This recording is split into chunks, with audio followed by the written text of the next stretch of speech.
the way white supremacy works is that part of the way that it works, at least so far as I can tell, is that it tries to encourage non-white folks, or folks of color, to identify with whiteness, or to identify with white supremacy, or to identify with white people. Context of white supremacy. Gus T Renegade and Justice in for another program to share constructive information on what racism, white supremacy is, and how it works. That brief snippet from the admitted white supremacist known as Tim Wise when he made his appearance on this program just a few weeks ago.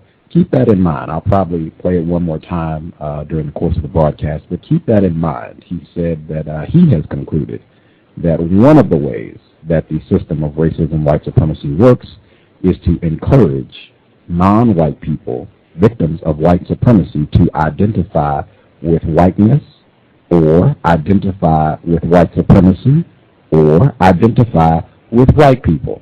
Keep that in mind as we roll. Today's program was a suggestion from a loyal listener in the Bay Area. Thank you for supporting the broadcast and tuning in. Actually, a loyal investor as well as a loyal listener. She recommended our guest for today's program. I think she said she has heard her speak and talk about racism, white supremacy. She read her book, and she thought she has some solid information to share with us, and we'll see if that's the case. Our guest, she has a background in psychology. She is the chair of the education department, at Mount St. Mary's College. She's also on the leadership team for the Alliance of White Anti-Racists Everywhere, based in Los Angeles, California. I didn't know this, I just found out this today. She was at White Privilege Conference number 11 in La Crosse, Wisconsin, which is kind of strange because I was also at White Privilege Conference 11 in La Crosse, Wisconsin. In addition, our guest, she maintains a blog, witnessingwhiteness.com. That'll be linked in the description for this program. She is also the author of a book by the same title, Witnessing Whiteness, First Steps Toward an Anti-Racist Practice and Culture. Pleasure to have her on the program with us today. Our guest, I hope I am pronouncing the name correctly. She will correct me, hopefully. If I botch it, please forgive me. Our guest, Shelly Tockluk. Did I get the name correct? Close. It's Shelly Tochluk. Tochluk. Tochluk, yes. Is that it? Yes. Shelly Tochluk. Outstanding. Thank you so much for sharing a bit of your Monday afternoon with us. We appreciate you taking some time out to speak with us. Sure. Well, thank you for inviting me. Outstanding. Could you, for our listeners, folks who perhaps have not visited your blog or if they have not read your book, could you kind of share some of your background information so they'll be a little bit more familiar with you? Sure. I can tell you a little bit of a story about why I decided to write a book as a sort of white middle-class woman, what makes me think I have anything to say about race. That might be helpful. I grew up in a fairly segregated environment. Certainly socially it was so because I went to a school that had a lot of tracking. However, I found myself in a sea of diversity because I was a sprinter. And as a member of the track and field team in college, became one of the few white women as part of our track team, and there became pretty clued in about how race was affecting people around me, particularly African American women that I was on the team with. However, I ended that experience feeling that it was wonderful that I opposed racism and that I loved my teammates, but there had been no message delivered from society that I myself had something to contribute to that even if I was intentionally wanting to be a good person and or colorblind, as many people speak of today, that there was still something I was bringing to the table that might continue to pose problems. And with that, I went off to do graduate work and continue on my journey, not really thinking of race at all.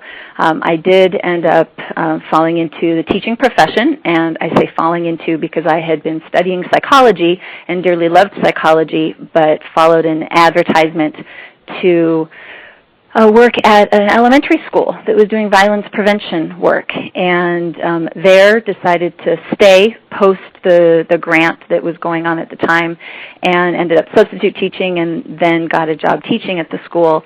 And it was a school that served predominantly African American and Latino students. And as one of the few white faces on campus, thankfully, there were a number of people around that let me know that indeed I was bringing something to the table that was not recognized by me, but that was causing problems. I learned a lot, although the folks that I was talking to at the time never used the words white privilege. They never used the words white supremacy. They did check me on issues of race and class. But again, without any of the language, without any of the theory. And so I then moved off and went about my world to do some graduate work, again, in a different context, and thought that what I was going to do was take my message of understanding of these amazing young people that I had come in contact with and cared very much about, and wanted to develop programs, develop something that would help people who had access to funding to help provide programs and support for people who were in situations without that funding, primarily kids of color, especially those who were dealing with systems that were criminalizing them.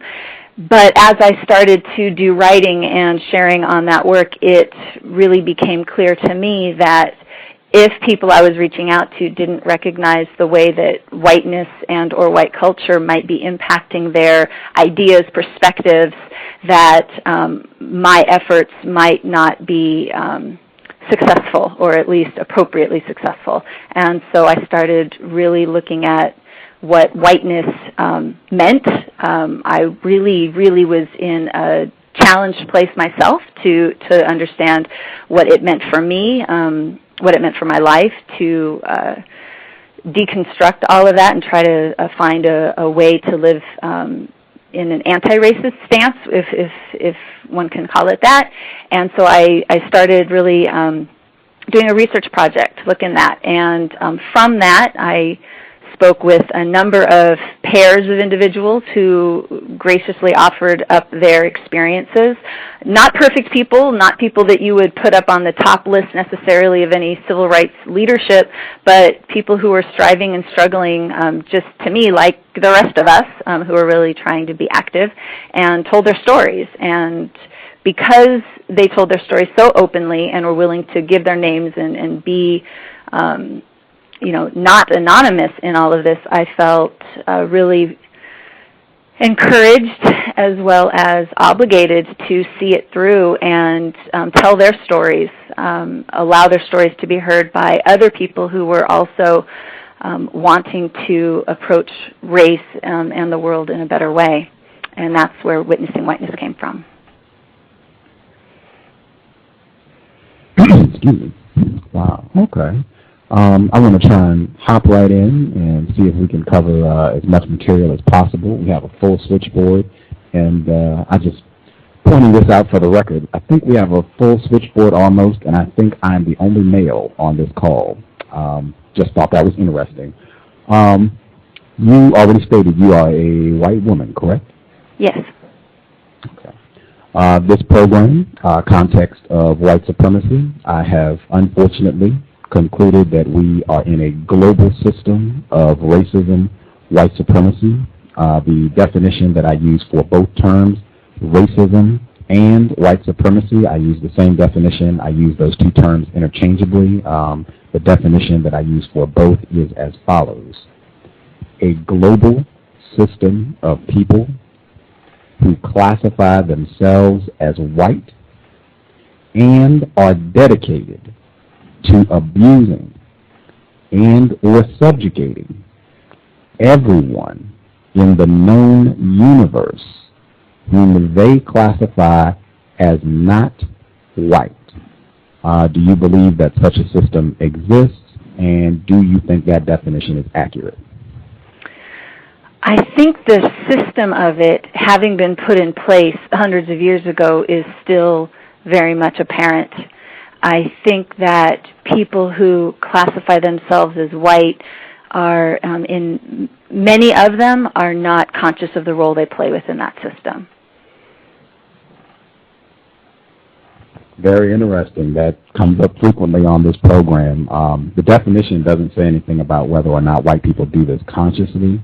I personally have concluded that white people are very conscious of this, that the people who are not conscious are non-white people, but that is neither here nor there. Do you believe that the definition is accurate, especially since it does not say anything about whether or not white people are consciously doing this or participating in this? Yes. Yeah, I think the part that had brought me to mention the consciousness was the portion about abusing, but I do think it occurs, yes. And I like pointing this out. My program is designed for non-white people, so for the non-white folks who are listening, I would say check out the program in April with Dr. Dana R. Carney. She is a professor at Columbia in their business school, and she talked extensively about why it doesn't really matter if white people are consciously practicing racism, white supremacy. That is irrelevant because the default is racism, white supremacy. That's just the norm every day, whether you're aware of it, whether you're not aware of it. That's just what's happening on a constant basis, so it doesn't really matter. That was her view, and she explained it, I think, brilliantly, why whether or not it's conscious is kind of a moot issue. My co-host, Justice, she's here. She is all of 11 years old, non-white female, but she is very much interested in learning about racism, white supremacy. I believe she has some questions for you. Justice, if you are ready to roll, please go right ahead. Your line should be open. Okay, can I be heard? Yes. Okay. Hello. Do you think your work is constructive to eliminate racism, white supremacy? If so, how is it constructive? I think it's constructive. I think it is a very small piece of a very, very large amount of work that needs to be done. The way I think it's helpful is that from the people that grew up like me, for people who grew up without consciously looking at race and being told that was an important thing to look at in terms of one's personal self, I think that the way that I approach my own home community often helps people to have the courage to face what they otherwise have the very great privilege to not face, which is that they are complicit in a system that is abusive to people of color. And hopefully, and I have some evidence to suggest personally that will change people's at least behaviors in regards to how they treat and interact with people. And I hope to continue to expand on that.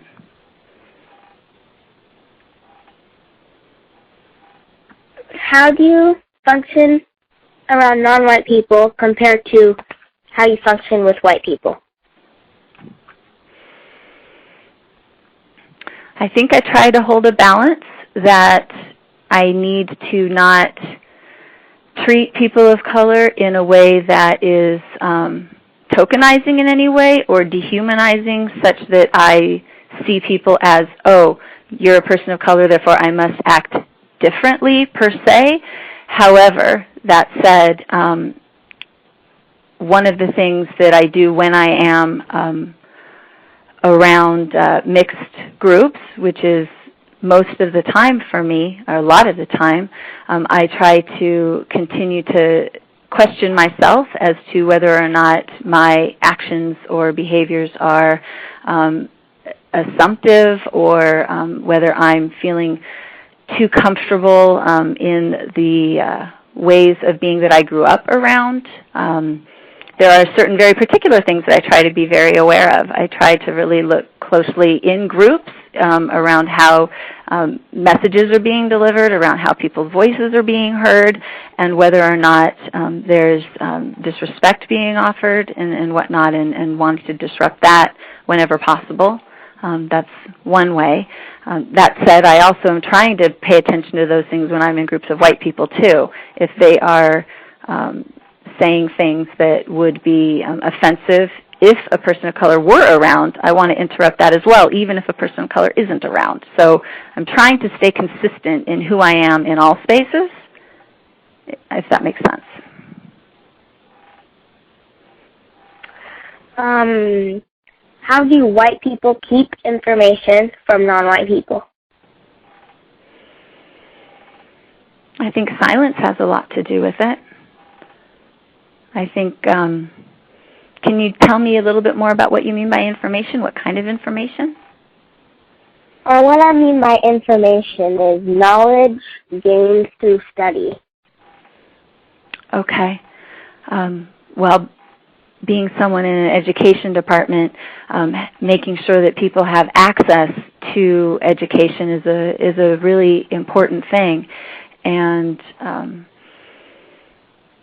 I think that the system is still set up in many ways so that people who are raised in more affluent white communities are largely expected and tracked into going to institutions of higher education more so than students who are not living in those environments. And I think it falls from teachers to counselors to administrators. I still regularly hear way too many stories in my own students of their efforts and their strivings, and I'm talking specifically of my students of color who had either teachers or counselors who would counsel them against going to college, saying it wasn't right for them. Things like that are some of the most destructive person-to-person ways that happens. In a larger structural way, I think funding has a lot to do with it, where we put our money, whether or not we remain invested in offering Cal Grants and other types of supports that can be accessed by students who are in economic need and other things like that. And then to add teachers and professors, specifically university professors, college professors, I think it is still common in a pretty widespread way for many tenured faculty to resist multicultural education, anti-racist education, social justice education, and we're seeing that in Arizona right now. We're seeing a number of people who are trying to frame multicultural education as somehow anti-white in ways that are designed to scare a white, quote-unquote, majority of voting public so that they will get on board to fight against ethnic studies programs and other things like that.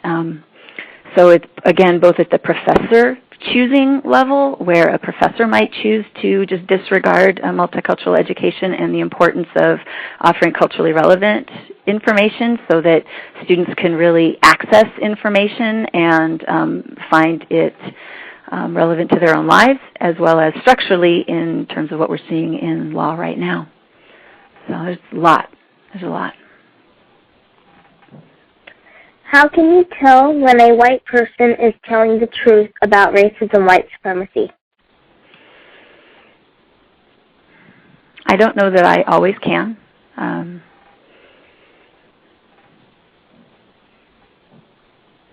I don't know the answer to that. I don't know whether I can always tell whether they're telling the truth about it or not.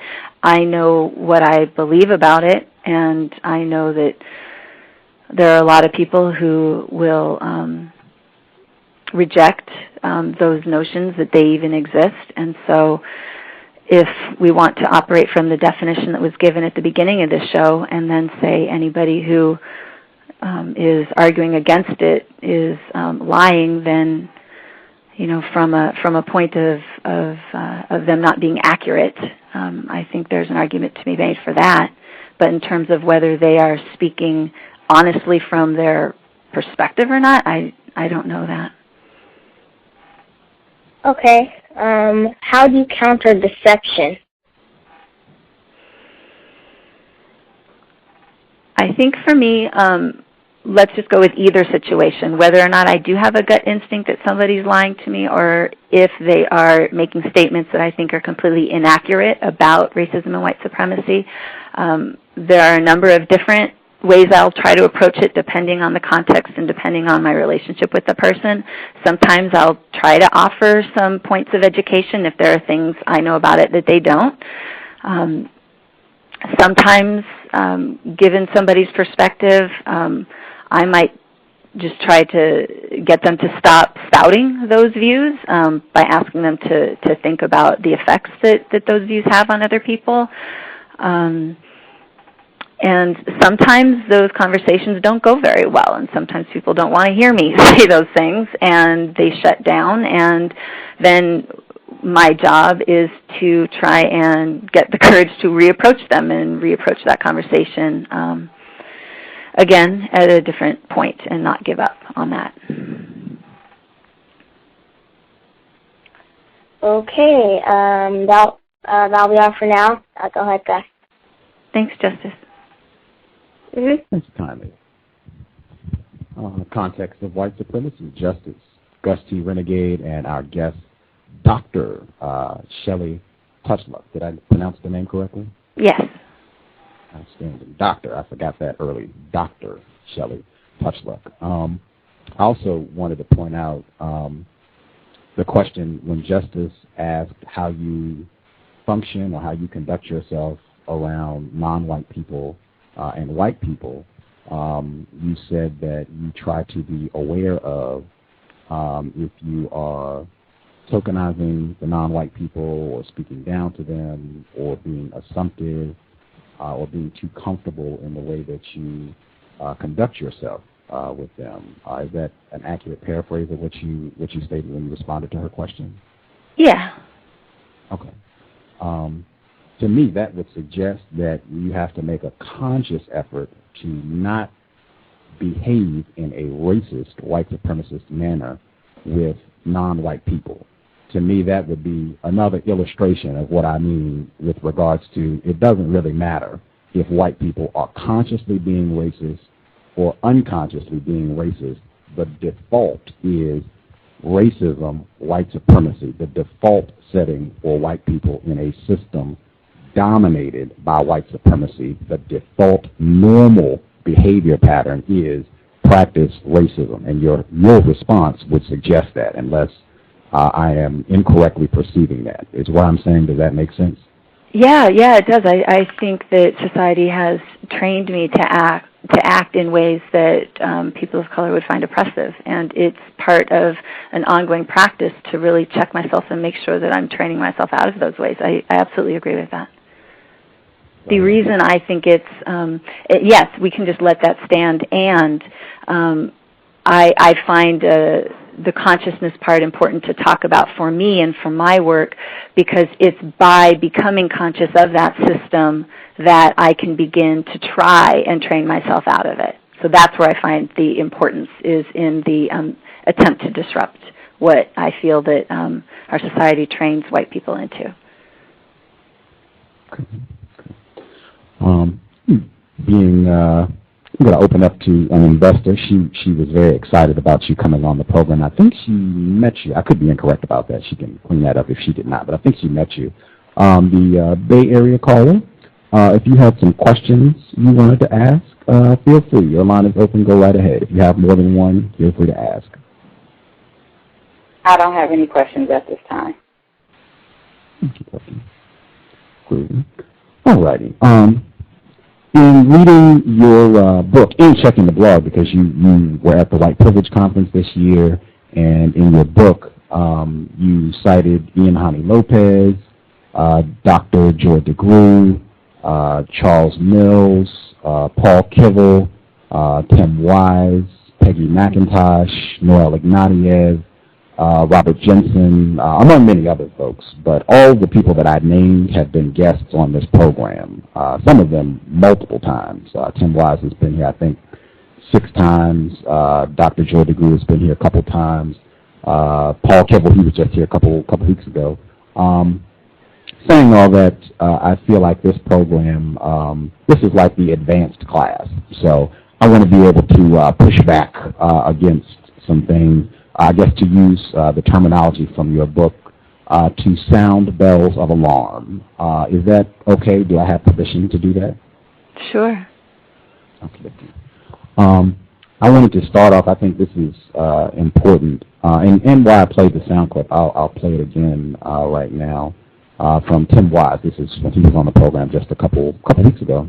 You know, the way white supremacy works is that part of the way that it works, at least so far as I can tell, is that it tries to encourage non-white folks, or folks of color, to identify with whiteness, or to identify with white supremacy, or to identify with white people. Again, Mr. Tim Wise admitted white supremacist. He was just, if you want to hear the entire program, that's July 11th, anybody listening, when that sound clip was taken from. But he was, which I found it interesting, because when he was here in April, I asked him point blank, white supremacist, are those two terms equivalent? He said no.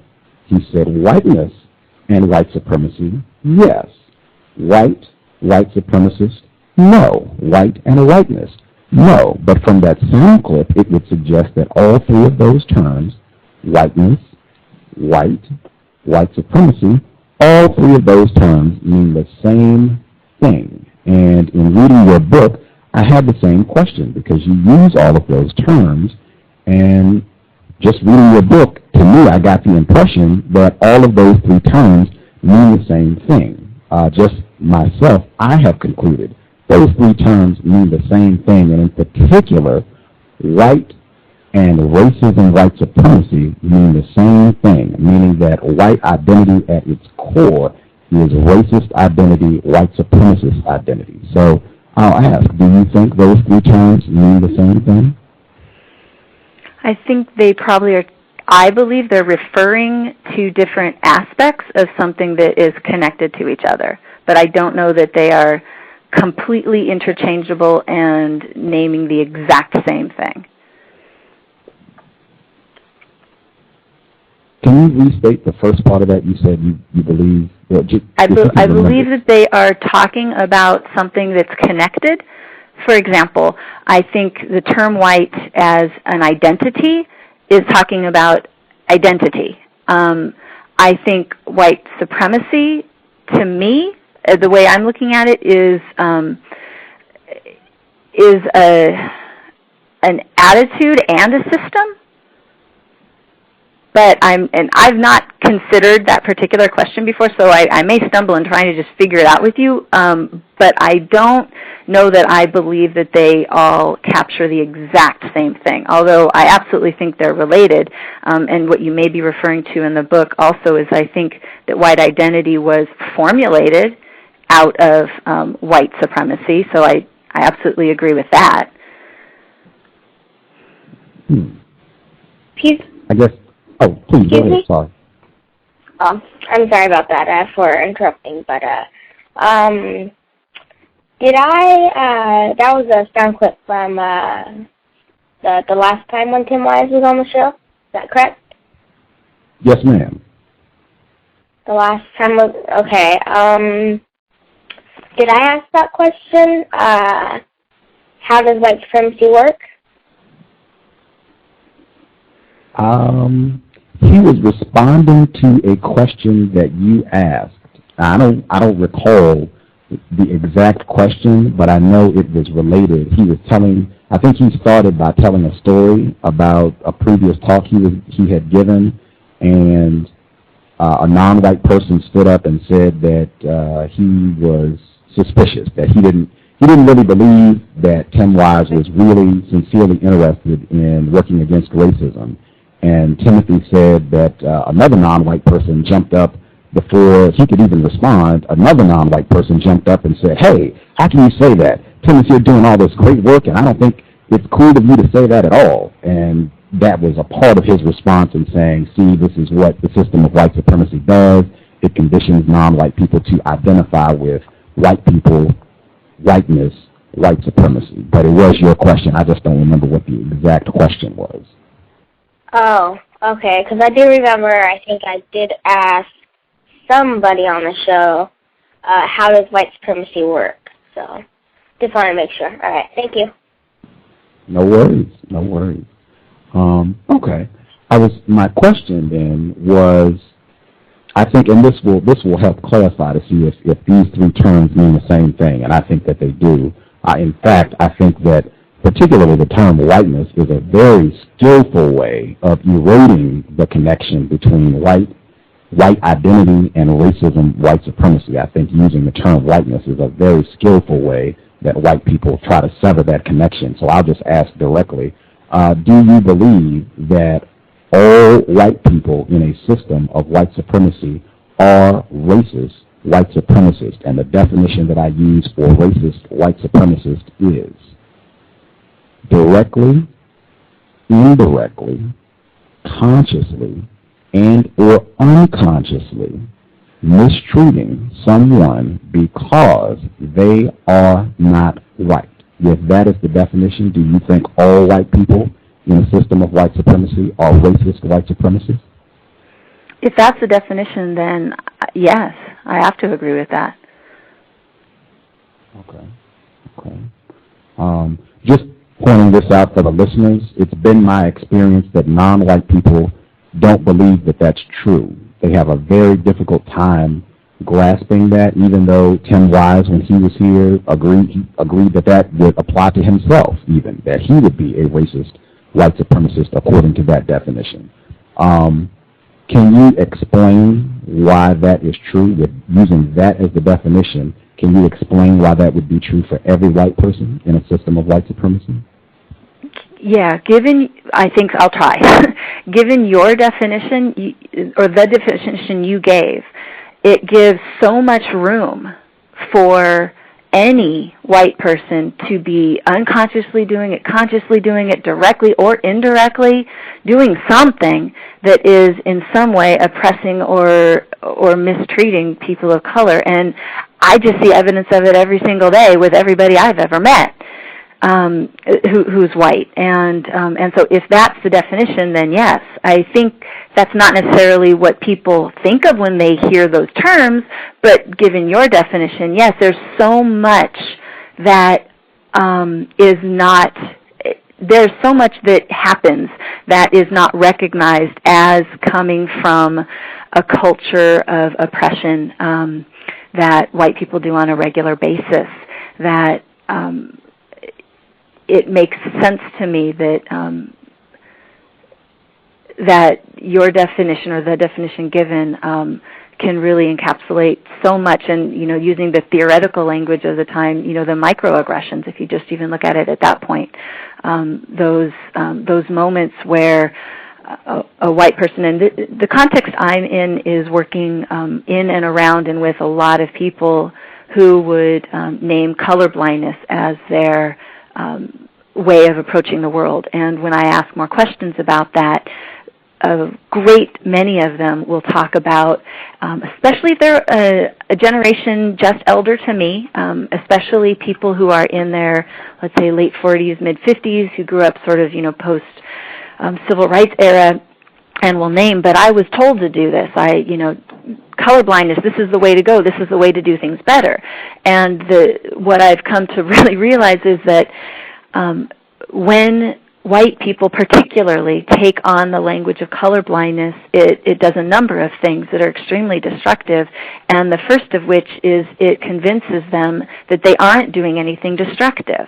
And so when a person of color might offer an objection to say, hey, did you notice, you did this thing, and this thing really was injurious, or, if they say the thing was racist, even more so the person will name their colorblindness as the reason that couldn't possibly be true.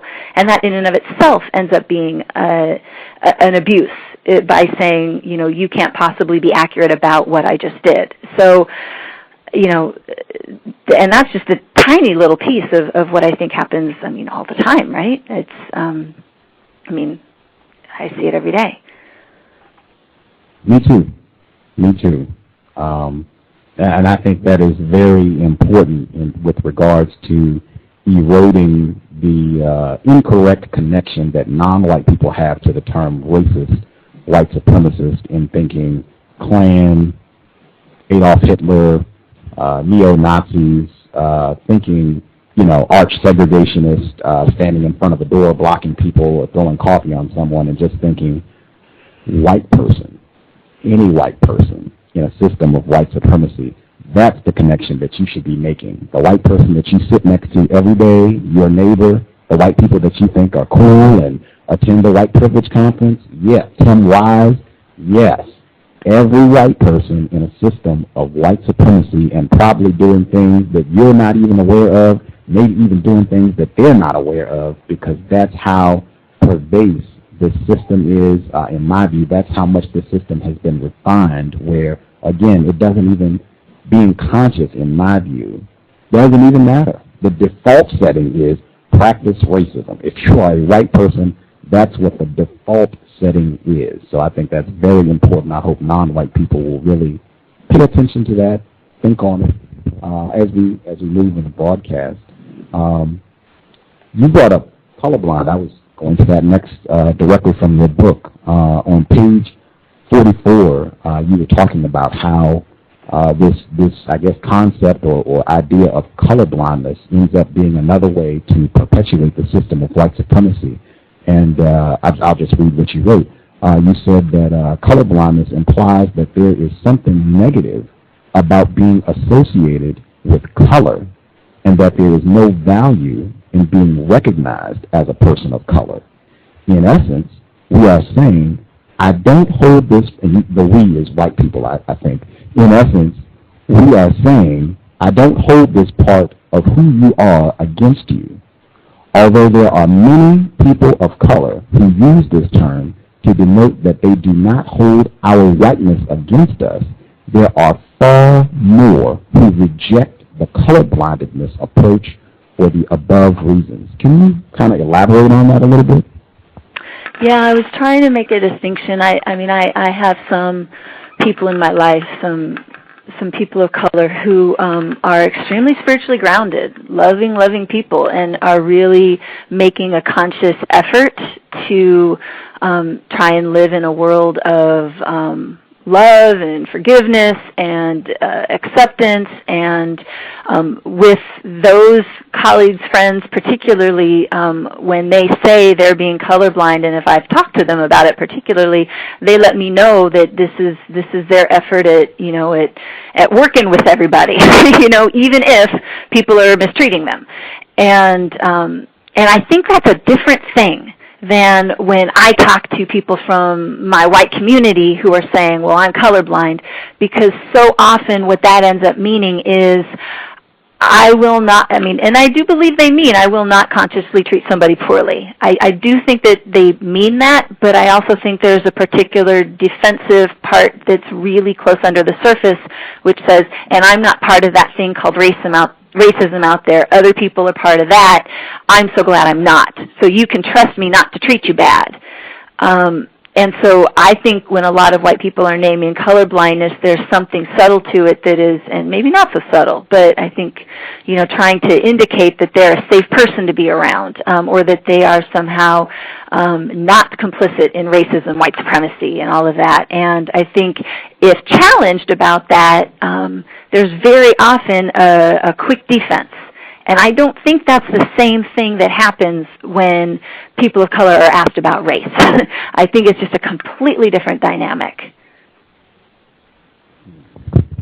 Do you think a part of that quick defensiveness to hey, I'm colorblind, I don't see color, everybody's just a person, we're all the human race. Do you think that could further suggest hey, every white person is racist, and in my view, every white person is conscious to some degree that they are racist and that they are culpable in the global system of white supremacy?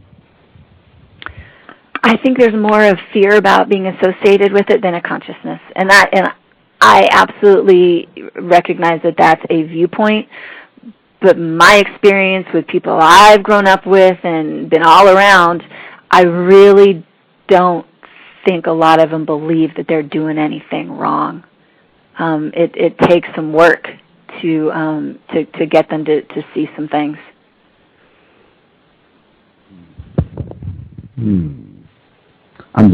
I'm recalling Eula Biss. She's a professor at Northwestern, and she authored Notes from No Man's Land, and she's a white person.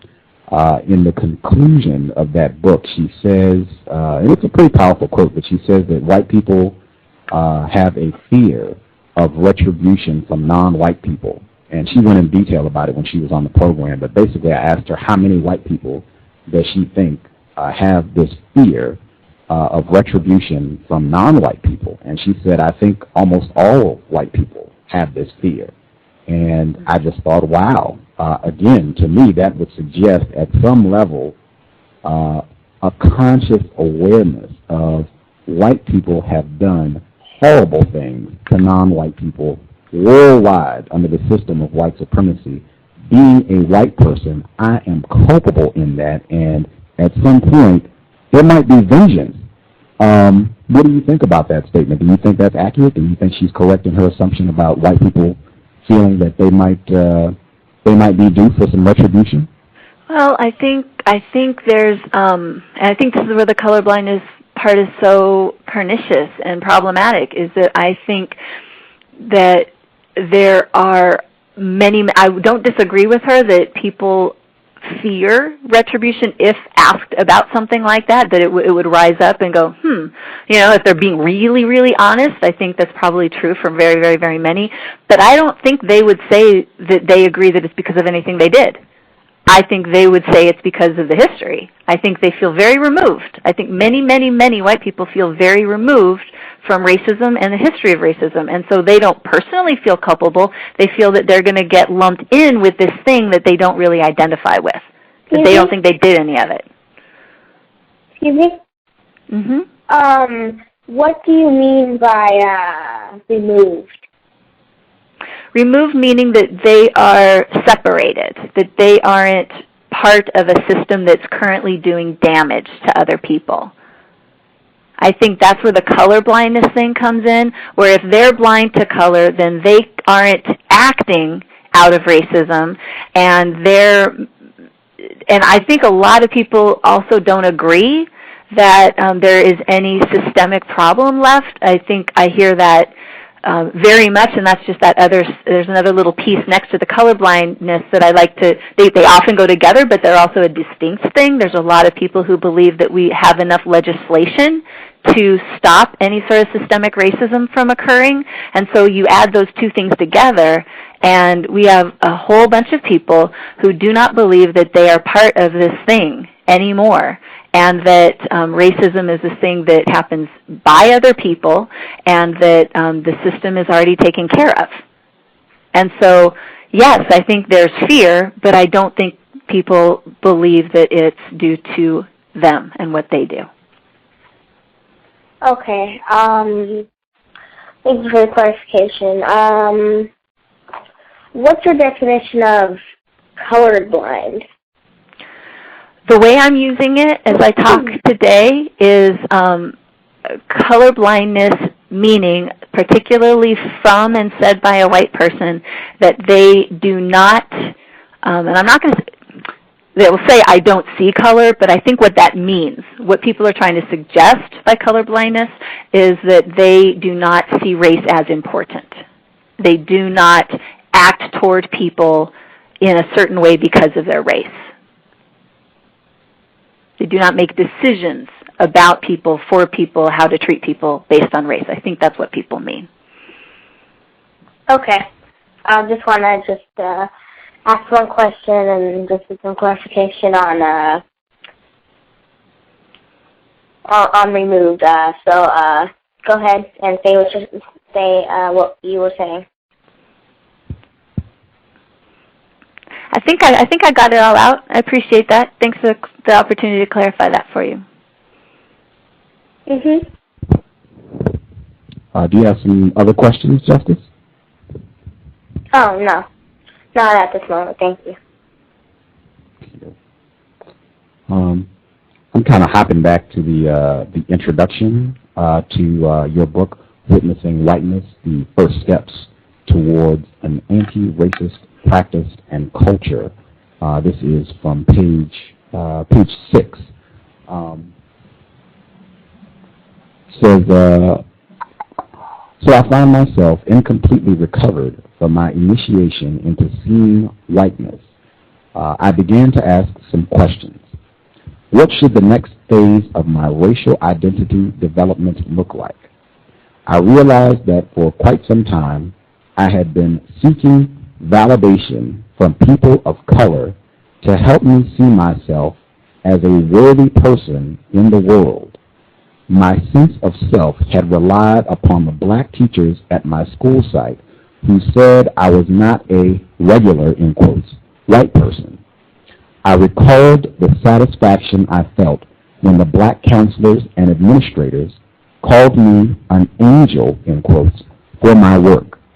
When some of the Latina parents and I spent time together, I felt valuable because of the service, in quotes, I could provide. I just found that very interesting. Could you elaborate on that a little bit? Yeah, I think that there is, and I'm going to call it common because the group that I work with that you named in the introduction for me, it's the acronym AWARE, this group that I've been meeting with for a number of years. It was really through those meetings that I learned that I wasn't alone dealing with, experiencing a bunch of these things. And this element was really deep. It was that though I would not have called it at that time, but there was sufficient white guilt in me at that time that I wanted to do something. I understood that I had been privileged, but I didn't define it as white privilege at that time. But I knew I had been, and the terms I would have used at the time were lucky and fortunate. And I hear them all the time. Oh, I'm so lucky. I'm very fortunate. I want to give back. I want to do service. I want to help. And it's that same old cliched image of sort of the white do-gooder or that person who's going to come in and be helpful and give of themselves. And there may be great intention for it, but what I recognized was this really it's this subtle thing where I'm really trying to find out, how I can be a good person in the world. I want to be seen as valuable. I want to somehow make up for the fact that I've received privileges and, good fortune more than others. So what can I do about that? And especially at that time when I'm starting to see how race and class have affected, as you said, globally, right? And where I'm sitting within a system of it, starting to see complicity going on and my role in it and my personal role in it and all of that stuff, I don't want to feel bad. I want to feel good. So how can I feel good? I want to work against these things. Well, how do I do that? My model was the same model that's given to a lot of people. It's that sort of white savior person.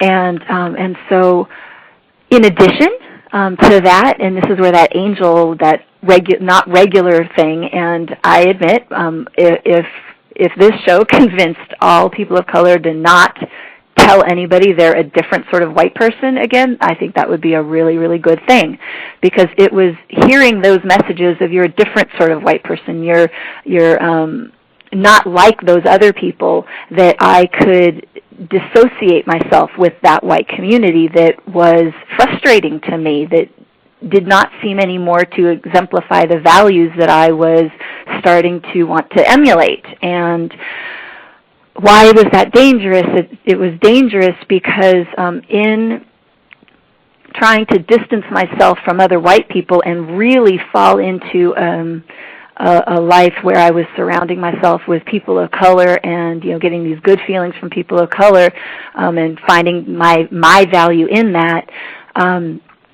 Number one, it stopped me from seeing that I had a job to do, which was to help reveal these issues to my white colleagues in my white community, and finding a way to relate to them in a way that did, as you earlier said, kind of work against deception, and then in addition, it made me really needy in a way that stopped me from seeing other white allies as my mentors. Not that there were people around me in my local community, but I wasn't necessarily prompted to go locate them because people of color's voices were more important than other white allies' voices.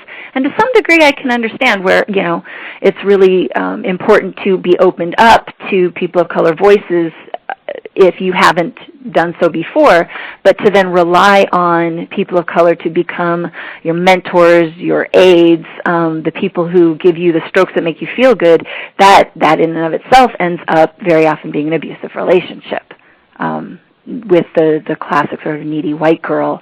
And I think I was really dangerously close to either being that to a lot of people. I think I was, really, really that for at least a couple. But there's a lot that goes into that. I don't know if there's another piece you want me to speak to on that. Would it be accurate to say that the value of non-white people perceiving you as being different from other white people, that they did not see you as a racist? Would that be accurate? I think that was part of the message they were delivering, yes. I think that's what I took it as. I think them saying that I was an angel, them saying that I was different, was, yes, that they saw white people as being whatever those qualifications are that make somebody, quote unquote, I guess the associated meanings with whiteness, that they didn't see me acting those out. And there's so many of those associations that I think racist is probably just one of them. But then all the other things probably fall underneath it in some way too. So, yeah. Justice, did you have some questions you wanted to ask?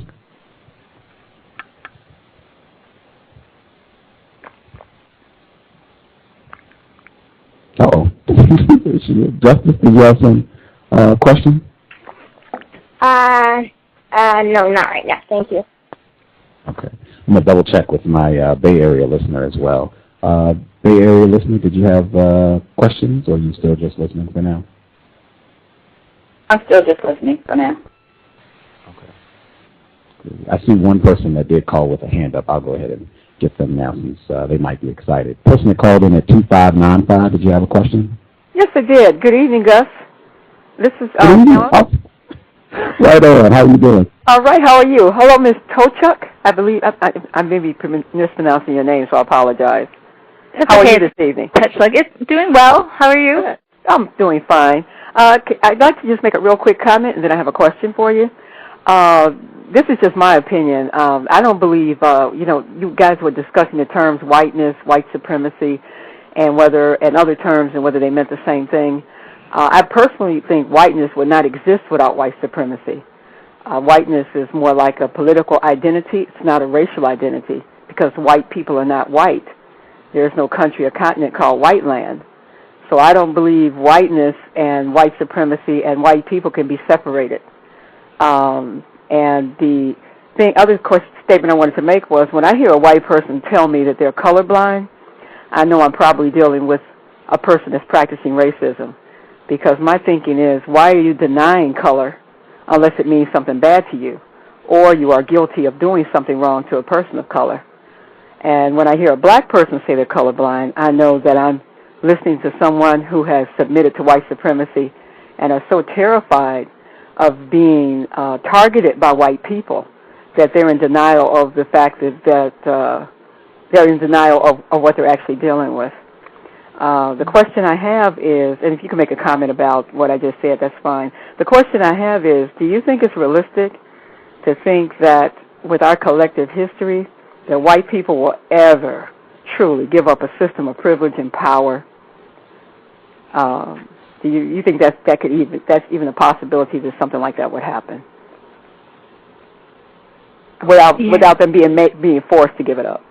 Sure. Okay. Yeah, thank you. I agree with what you said in terms of your comments. I can't speak to, your experience with other people of color and your opinion about that. I don't have as much insight on that as you do, so I wouldn't speak against your interpretation whatsoever. In terms of what do I think about what's possible, to be honest, I will admit that what keeps me active in doing this is recognizing that I'm a small part of an extremely long struggle. I do not see this being, if resolution is ever possible, I don't see racism and white supremacy being undone in my lifetime. I wish I could say I did, but I don't. I don't know what forces are going to show up that are going to tip the balance and shift things such that there is major change. But your question about white people collectively choosing to forego the privilege as a whole, no, I don't see that. I wish I did. Yeah, so do I. I think until white people are willing to move beyond talking and tokens, like a few scholarships, political appointments, whatever. I think until they are willing to give up something real or substantial that requires hardship on their part, then people of color should not take their efforts as sincere. And I also think that if white people are really trying to make amends collectively, then the first thing they need to do is ask the victims what needs to be done. Because just like if you're the victim of a crime, the criminal should not decide the punishment. The victim should decide. And that might sound harsh, but the only way a person can prove that they're sincere is if they're willing to suffer for their misdone. And I don't mean suffer as in physical pain. I mean economic pain. And until white people collectively move to that point where, if I have $10 million and I give you 100, that's not a sacrifice. But you will look at yourself and pat yourself on the back and say, hey, I gave you 100. But now if I've got 10 million and I give you 7 or 8 or 9, now I'm sincere. So that's the last comment I wanted to make, and I appreciate you giving me a chance to make that comment.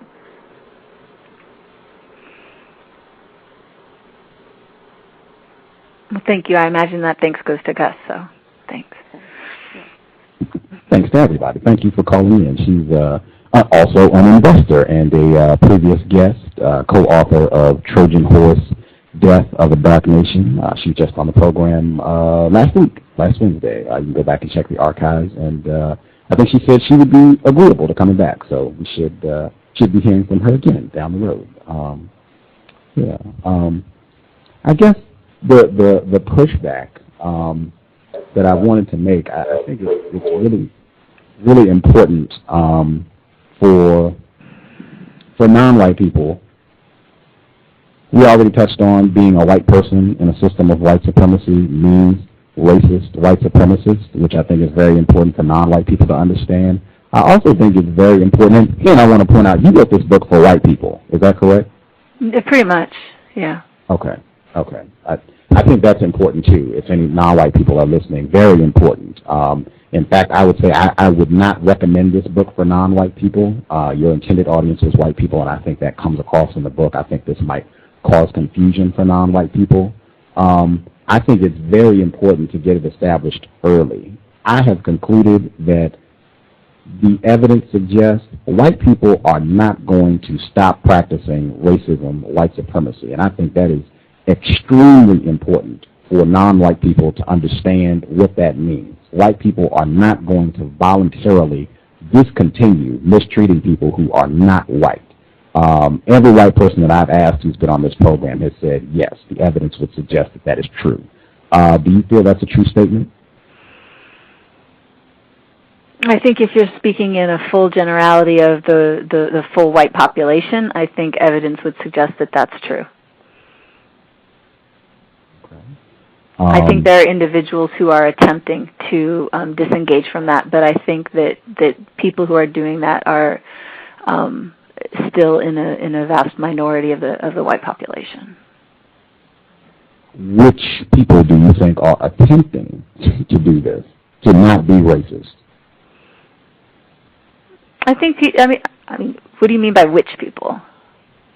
Well, I think there are individuals. I think there are individuals that I know. I think some of the individuals that are attentive to the kinds of people that you've brought on in the past, like you said, sort of that master's class. Paul Kivel and Tim Wise and Peggy.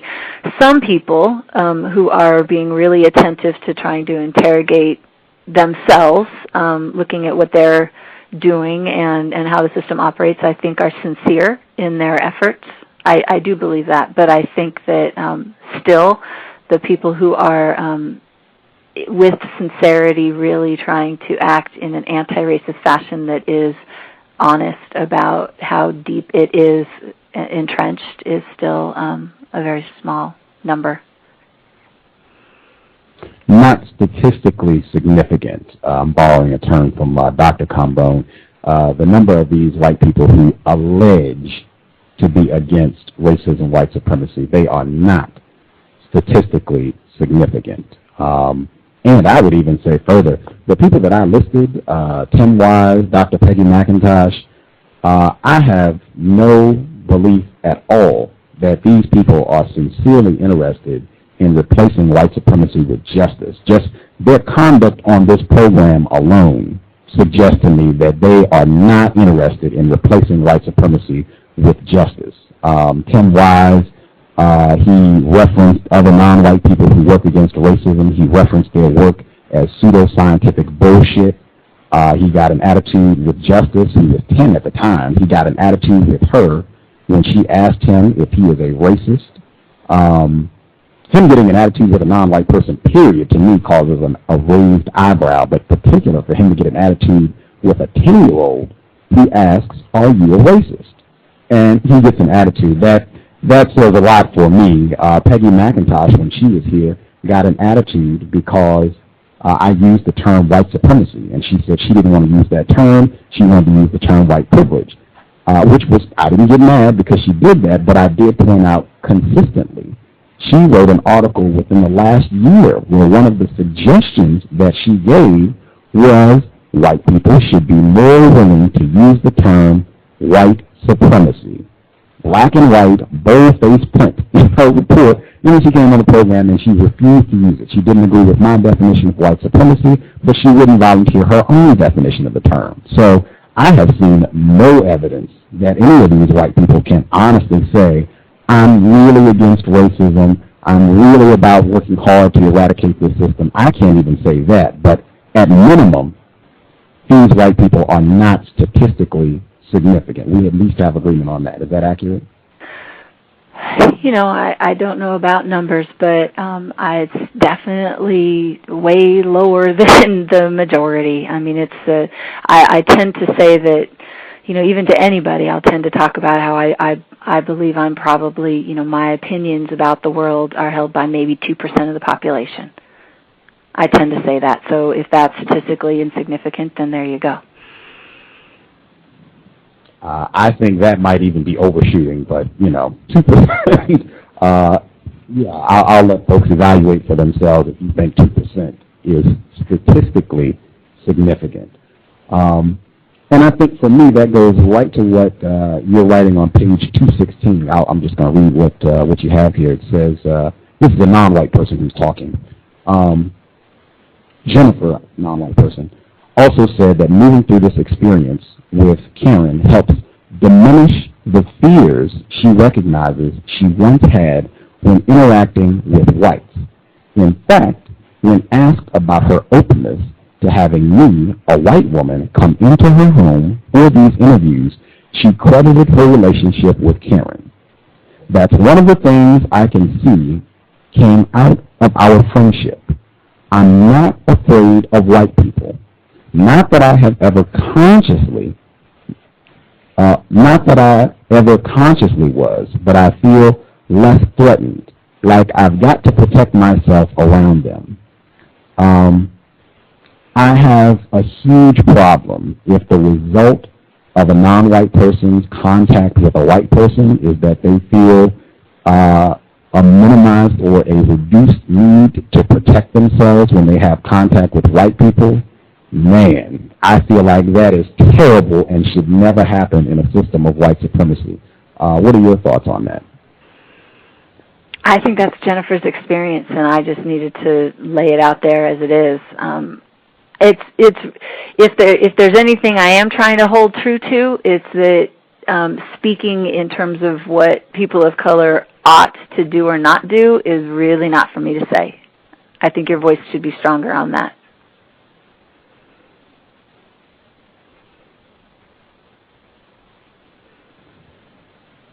If we can not personalize it to Jennifer, do you think in a system of white supremacy that it would be logical and safe for non-white people to remain suspicious of every white person at all times, no exception, and they should really keep their guard up anytime they have contact with a white person? Do you think that would be helpful and logical? I think that would be going too far for me. That would be, you don't think that would be beneficial? Not the way you framed it, no. What would, why not? Could you explain? Yeah, I think that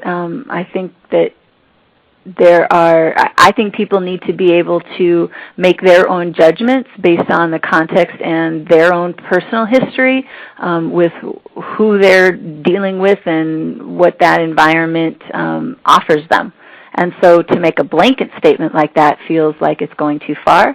However, when I am with students and we are talking about the way that many parents will teach their children to be careful and to recognize how race plays out in order to prepare them for dealing with the system and with a population that is likely to do damage, I don't disagree with that. I think it's the absolutes, the always and forever and with everyone. I think that that doesn't really offer the freedom for individuals to make their own conscious choices.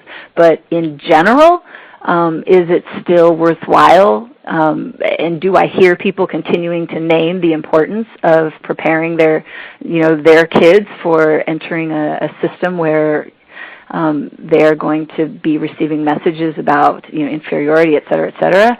Yeah, I understand that. Okay. This is, I guess, I'm sounding the alarm for non-white people. I think you are consciously and or unconsciously practicing racism because we already have agreement. Every white person in a system of white supremacy is a racist. If that is true, I cannot understand logically what would be incorrect, non-beneficial, or illogical about a non-white person saying, I'm going to be suspicious at all times of every white person worldwide. I am not understanding the disconnect in that and where you see a problem or where you see that not being beneficial. In fact, the only thing I can conclude is that for you, a racist white supremacist, it would not be in the best interest of maintaining the system of white supremacy if all non-white people were suspicious of every white person, and even forget suspicion if all non-white people operated on the truth that being white in a system of white supremacy means being racist, and I'm going to function with every white person as if this person is a racist. I think I absolutely understand when people have that question in their mind when they approach people. I think why I said what I did and where I think it's not in opposition to the allowance for people to make those choices to operate that way is simply recognizing that as a white person, I do not feel that it's for me to judge if that is how they ought to act. So I prefer the freedom of people making the choice of which environments and which individuals they continue to have that suspicion about. I just want to clarify for listeners, I didn't ask you if you thought non-white people ought to function in that manner. I asked if it would be beneficial, if it would be logical and constructive for non-white people to behave in that manner. I didn't ask you if you think they ought to do that or to even tell non-white people that they should, although I think that would be great if white people were telling non-white people. I think this is something that you all should do, or at minimum, you should consider, because it's true. White people are racist. Every white person, even the white people that you think are not racist, even me, even Tim Wise, all white means racist, white supremacist. I think that would be great. But I believe we have someone else had a question. Non-Mighty Nick, if you have a question, your line should be open. Hello, can I be heard? Hello, doctor. Are you there? Yes, yes. Oh, thank you for coming on the program this evening. I wanted to know, have you ever, or are you now, have you ever been engaged in a sexual relationship with a non-white person?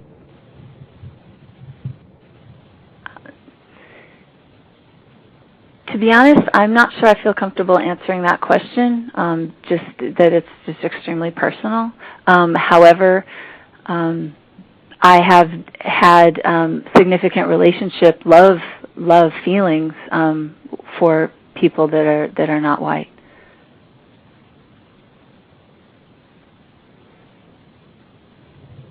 Okay, thank you. I just want to make sure I heard that correctly. You said that was too personal, or can you just restate what your response, please? Yeah, I think my sexual experience is too personal, but regardless of whether it entered that realm or not, I've definitely had deep feelings. And as I wrote in the book, I fell very deeply in love with an African American man at one time, and I wrote about this, that he decided not to date me because I was white, and that was a really challenging experience. It was a deep learning experience for me. Yeah, I just wanted to point that out for listeners. She, Dr. Shelly Tockluk, she talks about this in Witnessing Whiteness on page 46 and 47 of the book. And what I thought was interesting is that you acknowledged that, I'll just read what you wrote, that love does not and should not know racial boundaries. However, sensitivity is in order. Transcending race should not mean refusing to acknowledge how our actions affect others. I thought that was very interesting, because I've pointed out for a long time that I believe, not only do I believe that sexual intercourse between non-white people and white people, i.e. racists, is incorrect under a system of white supremacy, because the non-white person involved ends up being very confused about racism and white supremacy. I've also said that it has an adverse impact on other non-white people, and I thought it was very interesting that you pointed out in the book, you elaborated on how these relationships do impact other non-white people, and I thought that was important. It's rare to have people consider that when they talk about those relationships. Could you share why you thought that was important to include that aspect in the book? Sure. I included that in a section that talks about the idea of transcendence, and I think it is extremely common, particularly among white people, to claim that sometimes related to colorblindness, but oftentimes not.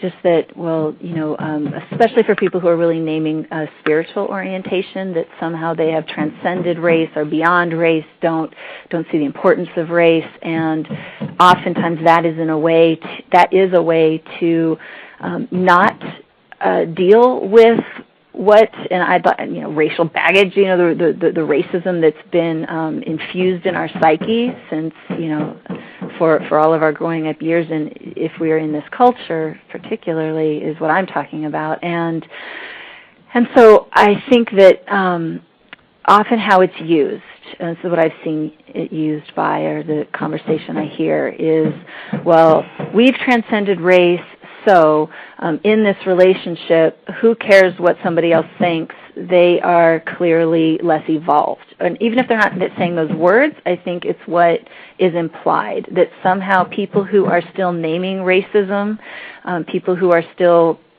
shouting it out and calling it out as something that needs to be grappled with and dealt with and, and disrupted, both individually and systemically, are the problem. They're the ones naming it. They're the ones who can't get over it, can't get beyond it. And I don't. And I wanted to name that ends up being exactly counter to what I think the effort of a spiritual orientation would be, which is to be more inclusive, more whole, all of those names that often come with spirituality of oneness. But if one is really trying to live in oneness, then disparaging people for raising issues is not. It shouldn't be part of that. I think it's confused. I think it allows people to not be sensitive to other people's opinions and issues. I don't mean issues like they're other people's issues, but concerns, and to not at least try and be understanding about it and see where people are coming from instead of dismissing immediately. And I think that's often what happens is people of color's questions are dismissed as not being appropriately evolved, and I reject that.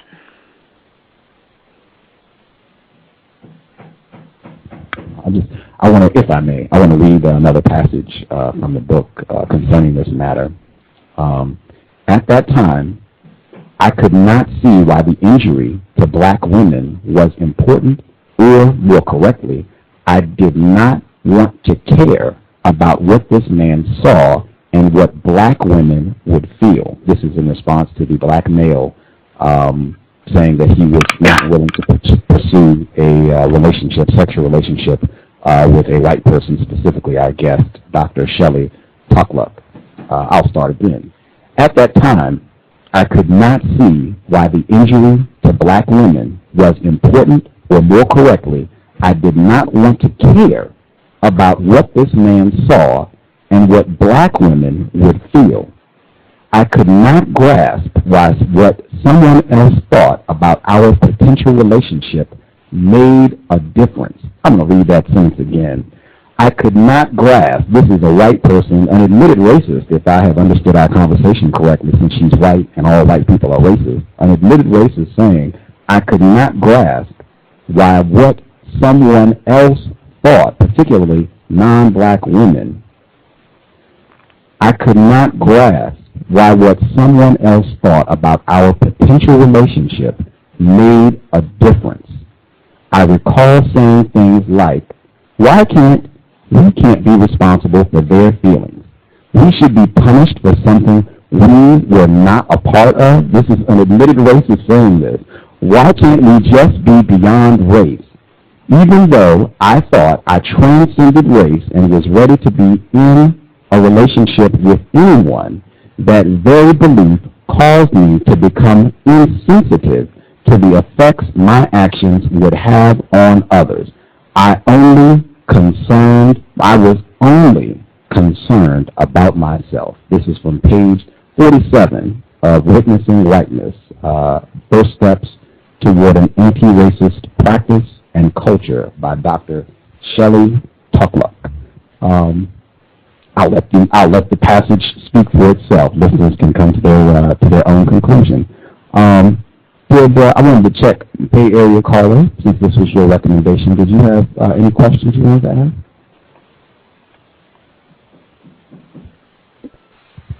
Bay Area caller, did you? Oh. No questions yet. Okay. Cool. Justice, did you have questions?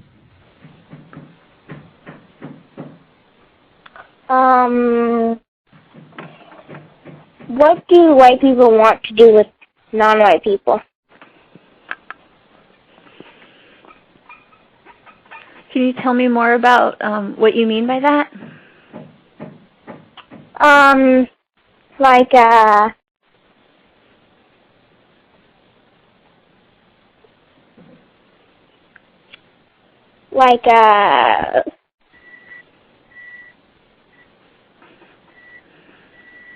when white people put non-white people in slaves, non-white people were slaves. Yeah, kind of like that. What do white people want to do with non-white people? Do you mean right now, or do you mean in the past when they were enslaved? Do you mean right now? What do white people want to do with people of color? Right now? Yes, right now. Oh, okay. I think there are a great many white people who would like people of color to take on as much of the cultural values that white people have decided are important to them as possible. And I guess the word for that would be assimilation. Now that's an impossible thing in terms of, it's just an impossible thing. But I think that there are a lot of white people who would very much like people of color to act and hold opinions very much like themselves. I think that would, from many white people's point of view, allow the culture to have less disagreement. And I'm not saying I agree with this, but I do think that is what a lot of people want, is a lessening of diverse values of opinion, because when you have diversity and want to have equality within that diversity, or treat people treat different people well, it might mean you have to change something. And so if white people are being asked to change, which I believe they are, and are resisting that, then the opposite for that is to try to get them to be like them, us, white people, or at least the culture that many white people have gotten socialized into. So I think that's extremely common. Oh, sorry, go ahead. Yeah, I was just going to try and be, really specific. I suppose it's it would pervade, all sorts of different things. Manner of speech, manner of dress, manner of walking, manner of interacting with other people, the way, just all sorts of different things. It gets really particular, probably. Go ahead. Okay. What suggestions do you know of how to replace white supremacy with justice? And please give me some suggestions that I can understand. Can you say it again, because I kind of didn't hear you for a couple of your words there? Okay. What suggestions do you know of how to replace white supremacy with justice? And please give me some suggestions that I can understand. I think there's another piece I got right. When you were saying justice, there's a word you said in front of that I didn't hear. Replace white supremacy? Replace, okay. Replace white supremacy with justice? Yes. Okay. I'm going to want to think about that for just a second so I can think of some good ways to talk about it. Okay. Yeah, replacing white supremacy with justice. What are some ways? I'll give some ways that I think are appropriate to, let's just say, education. This is what I'm familiar with in my life, where I see white supremacy playing out regularly, and that is in ways of disciplining young people. And so one way I think of replacing white supremacy with justice would be taking a second look and changing policies related to suspensions and expulsions of kids in schools. I think allowing there to be different ways of responding to kids is essential. I think that regardless of who is in charge at a school these days, whether the person is a white person or a person of color who may be an administrator enacting certain policies, those policies may still be white supremacist policies, especially if they're disproportionately affecting students of color. I think working with teachers to help them see how to teach and communicate with their students to reduce the referrals for suspensions and expulsions. I think those are two just really concrete ways, and those are ways that it's more teachers would be responsible for, and I think we still have a majority of teachers in the country who are white, so I think that message really still needs to get out to them as some pretty important ways to change the lives of young people of color in this country. All right, thank you. Go ahead, Gus.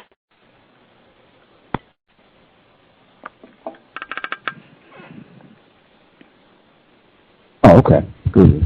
Sorry, I thought you had another question. The crux of what I'm sharing now, it's something I've said often. I think, I don't call Timothy Wise. I make an effort not to call him Tim Wise because I think his name is really catchy.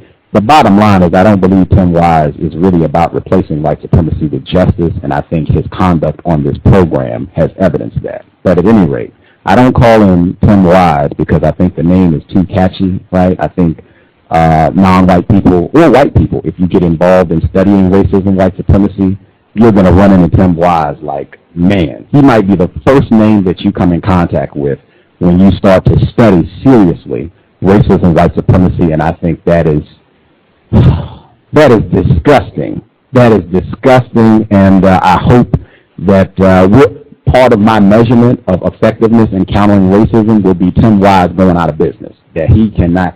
White people give him no value at all. I guess shared at the beginning of the program about how it was valuable that non-white people not see her as a racist white supremacist. And I think that's one thing non-white people can do, remove all value from white people. I'm not saying be disrespectful. I think we've had a courteous dialogue, but I do not think of this white person, Tim Wise, any other white person. I think of them as a racist white supremacist, and I suspect that's why this program is very different from a lot of other programs and very different from other conversations that you hear between a non-white person and a white person. And I think you're actually getting very accurate information.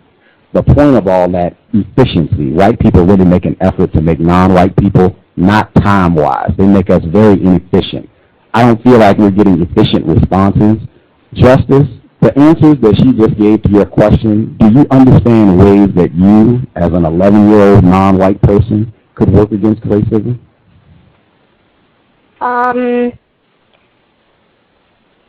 Not really. That's what I mean. That's what I mean. If someone asked me, Gus, can you tell my 11-year-old some things that would help them work against white supremacy? Quick one I could, hey, white people are racist. You should expect that white people are going to practice racism consciously, unconsciously. That's one thing you could do. If you don't remember anything else I say, white means racist white supremacists. We have agreement on that. Is that correct, Dr. Tochluk? Yes. Okay. That would be something you could tell any non-white. That's something you could do. That's something you could tell any non-white person, any age, that would be accurate, beneficial, and logical. Something they could do that would be constructive to work against racism, white supremacy like today. That's something you can do right now.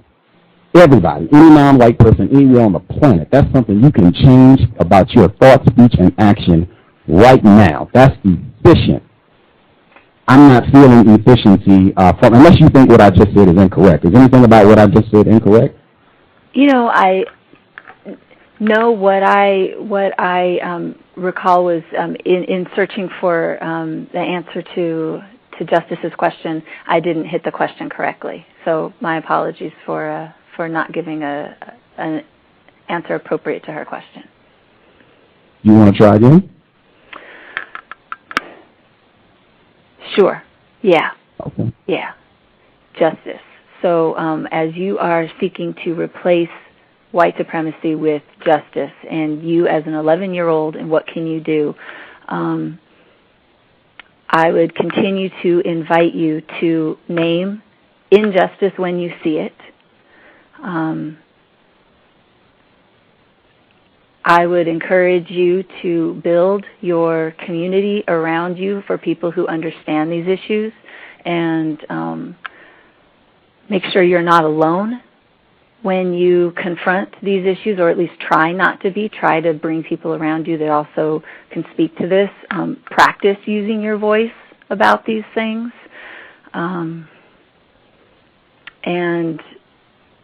I would also say not to give up when white people are defensive or resistant to your ideas, but try to continue to communicate with them, and if they are not trying to hear you, to see if there is somebody that is in a supervisory position to them that you can talk to, and if there is something that is completely egregious that you run into as you move forward,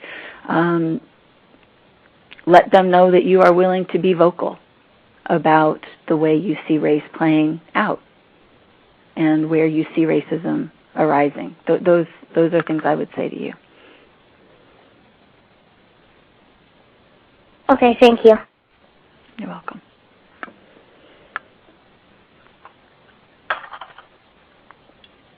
Context of white supremacy, Gus T Renegade, Justice, our guest, Shelly Tockluk.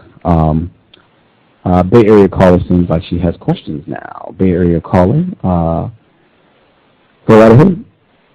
Yes.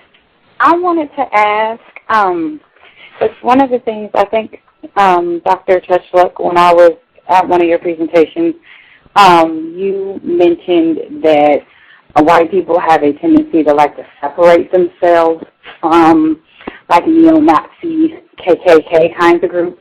Can you talk more about your thought on why that is? Yeah, I think that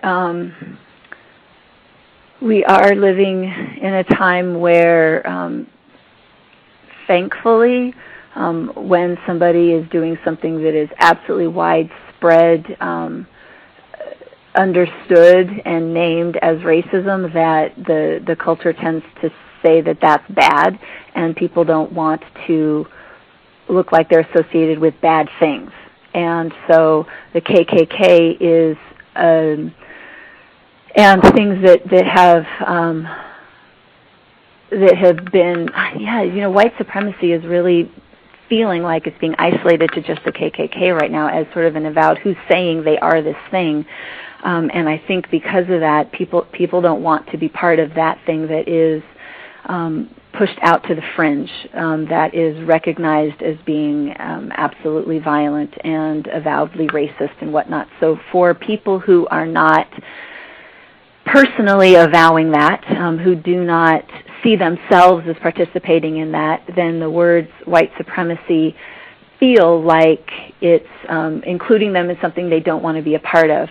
I talk a lot about this with my colleagues because we use the words white supremacy. We talk about the white supremacist system, and we get challenged a lot on us using those terms because it, quote unquote, it offends people or it scares them off. And depending on our strategy for how much we want to keep people in the room or how much we want to get people in the room, using those terms is absolutely an issue. So I hope I'm answering your question correctly, but I think that maybe I'm just restating, but I think people are really dissociating with the KKK, dissociating with the term white supremacy because they only associate it with the KKK, and that helps people not feel that they're part of something that has something continuing that also still has roots in white supremacy, and I think that is problematic. Was I particularly accurate? I mean, did I answer that in the way that you were? You did. Okay. Can you talk about, I remember in your presentation there was a part where you talked about people, things white people do to non-white people, such as there was a list of them, and I can't remember all of them, but I do recall one of them was like forcing them to prove things. Can you talk about that list? Oh boy, I don't have the list in front of me, and I don't have it off the top of my head. But yeah, oh gosh, I got to get back to that slide. Right. This was a slide. I think I was probably showing that had. Am I right? There was an ostrich with the head in the sand on that one. I think that was pretty much me self-disclosing that these are a bunch of things I learned to do. And I was trying to say that I had to work myself out of a bunch of this stuff. And one of them was definitely about using sort of the devil's advocate was one that I had developed this idea that, questioning people to be so that they could prove that their perspective was accurate was something that I had learned to do.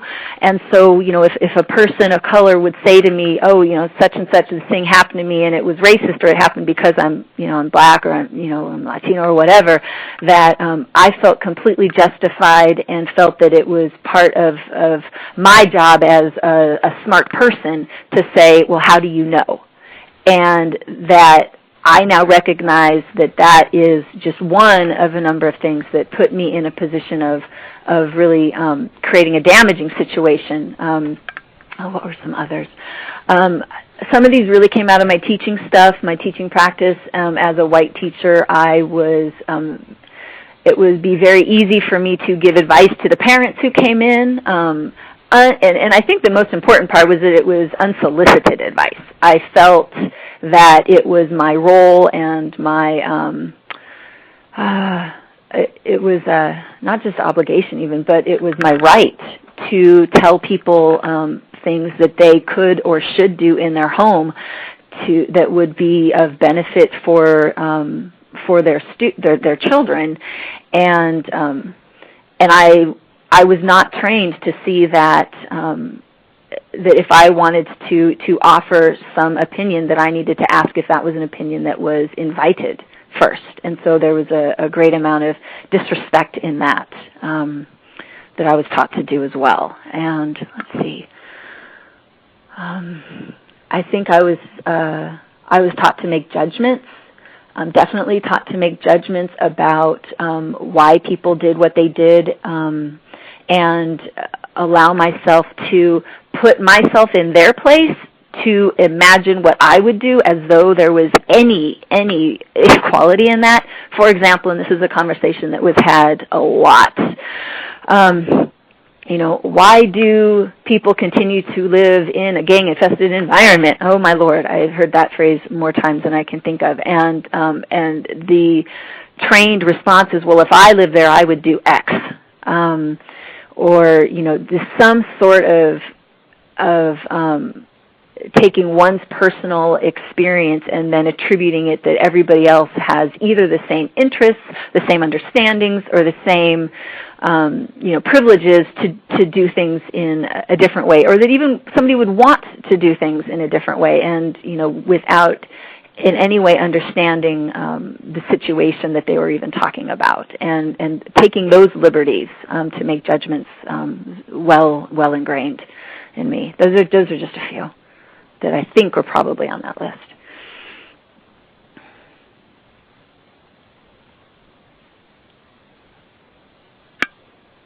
Is there anything else?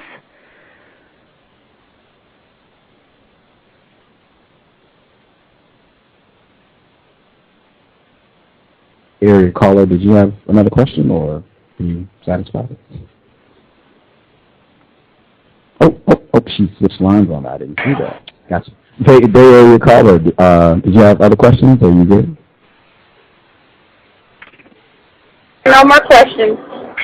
Can you hear me? Good. Yeah. No more questions. Thank you. Okay. Let's see. Person called in the block number. Person called with the block number. Did you have a question? No questions at this time. Just listening. Thank you. Right on. Investing. EbonyNewsChannel.blogspot.com. EbonyNewsChannel.blogspot.com. Mr. Maryâ, did you have a question, Mr. Maryâ? No, sir. Just listening. Okay. Investor, thank you. Person who called in 5594. Did you have a question? Yes, this is Craig calling from the Midwest. My question to the guest, with your time being on this planet, could you give us 3 racial jokes that you have heard in your lifetime? Oh, gosh. I'm bad with jokes, even good ones, much less those. I'm sorry. Let's see.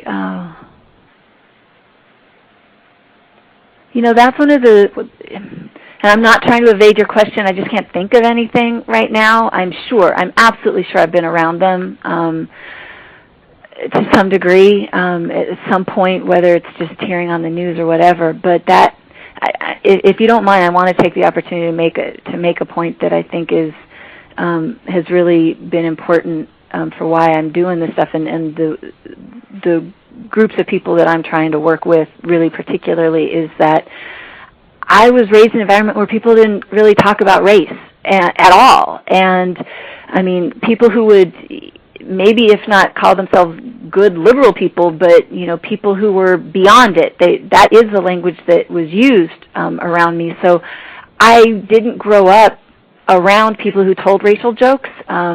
It's not really in my day-to-day environment where people feel comfortable doing that.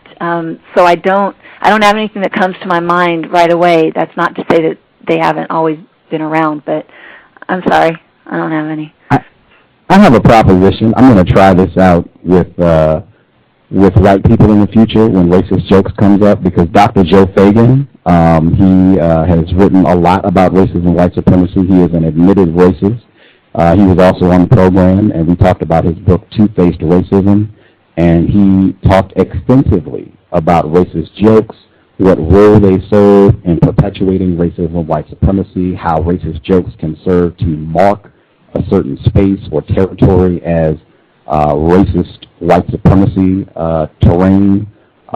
Extensive detail, Dr. Joe Fagan. You're familiar with his work, yes? Yeah, he's amazing. I mean, good stuff. Wait a minute. Yeah, I agree. He has excellent stuff. Yeah. My proposition, he said this is so pervasive in the system of white supremacy, the racist jokes, and it seems like you've heard them that you can't remember.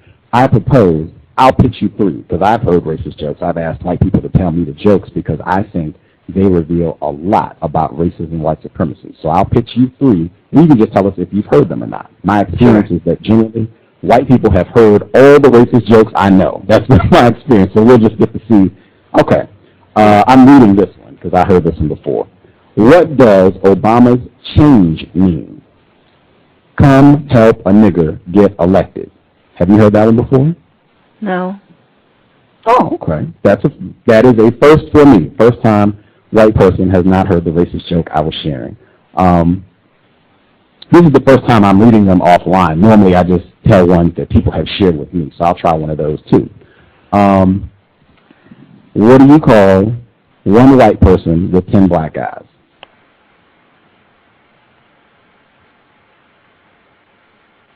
I haven't heard this. Wow.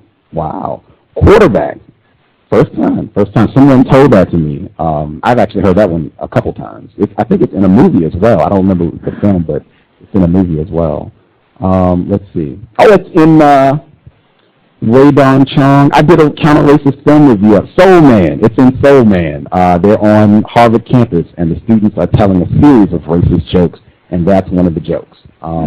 Let's see. How many, or what do you call one white man with 500 black males? I don't know. Wow. Warden. Just the 2 that you've heard, do you think those jokes reveal a lot about the perception of not only white people, but black people, and the relationship between white people and black people, non-white people in the system of white supremacy?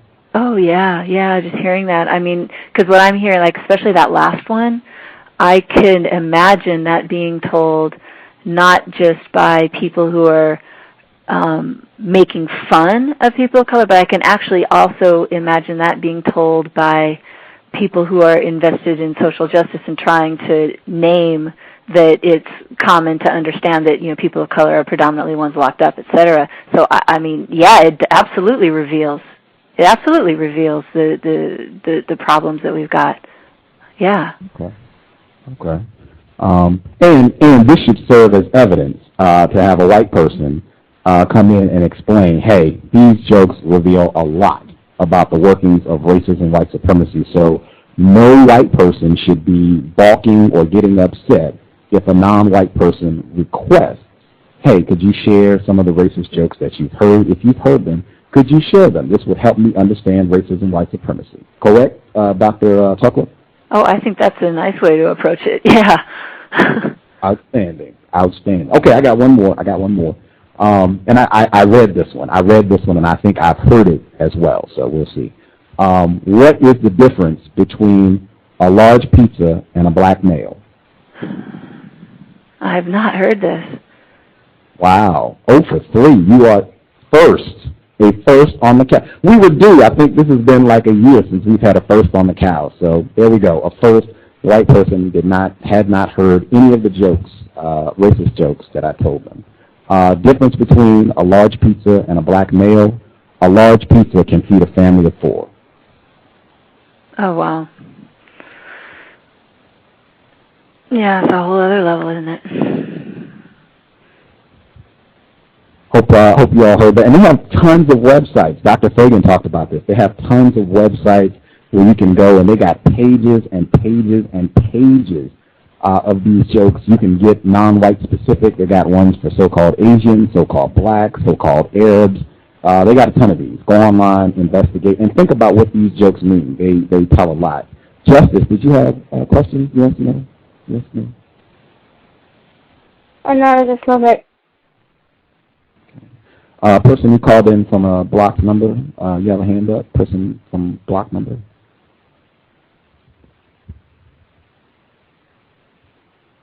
You have a hand up? The person who called in from a blocked number with a hand up, did you have a question? Hello, can I be heard? Yes, I hear you. Yes. Yes, sir. It's Africa 1884. I'm calling from Austria. Greetings, we can hear you, sir. Thank you for calling in. Yes, I just had a question for your guest. Go ahead. And my question was, because I've been listening to the whole exchange that you've been having with the host, and it seems to me that it's hard for you to accept the fact that non-white people should have all white people that are able to practice racism, white supremacy on the suspect list, yeah? So I just wanted to ask you, what does a white person that's not practicing racism, white supremacy do in all areas of people activity? For example, in economics, in education, in labor, in law, in politics, sex, war, religion. What does a white person that's not practicing racism, white supremacy, what do they do?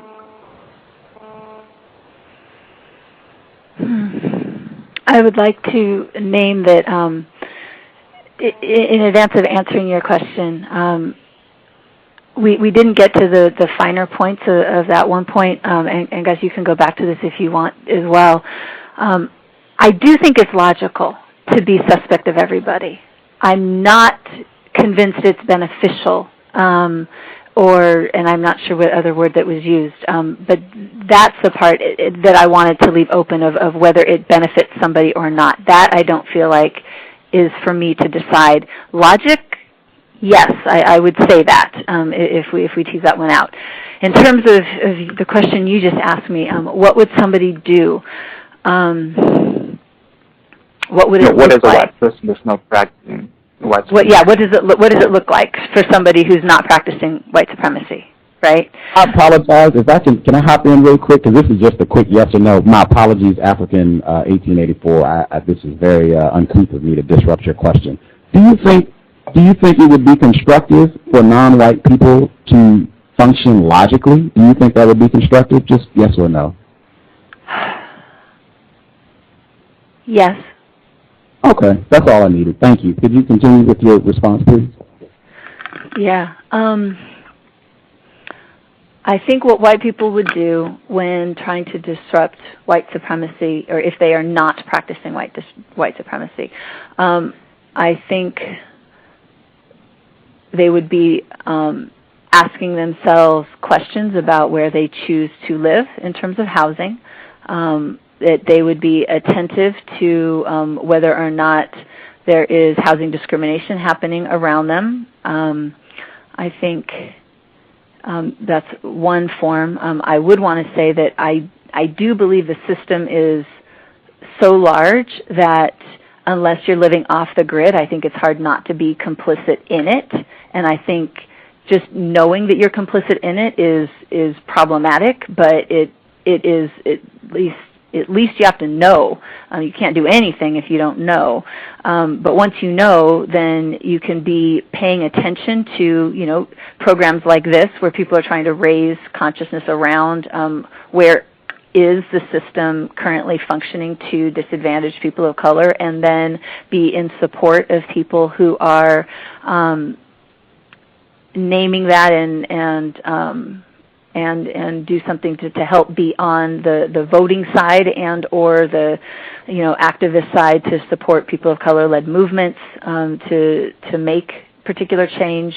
Let's see, what are some of the other institutions you're talking about? I mean, I think the things I said earlier about education, I think that would be part of it, standing up to make changes in the way education policy is happening, and even if it's not on the large systems point, if somebody's reach isn't that big, people can at least start at their local sites in trying to encourage even encouraging the conversation around, let's look at how these things are happening here on our campus, or these things are happening here in our communities.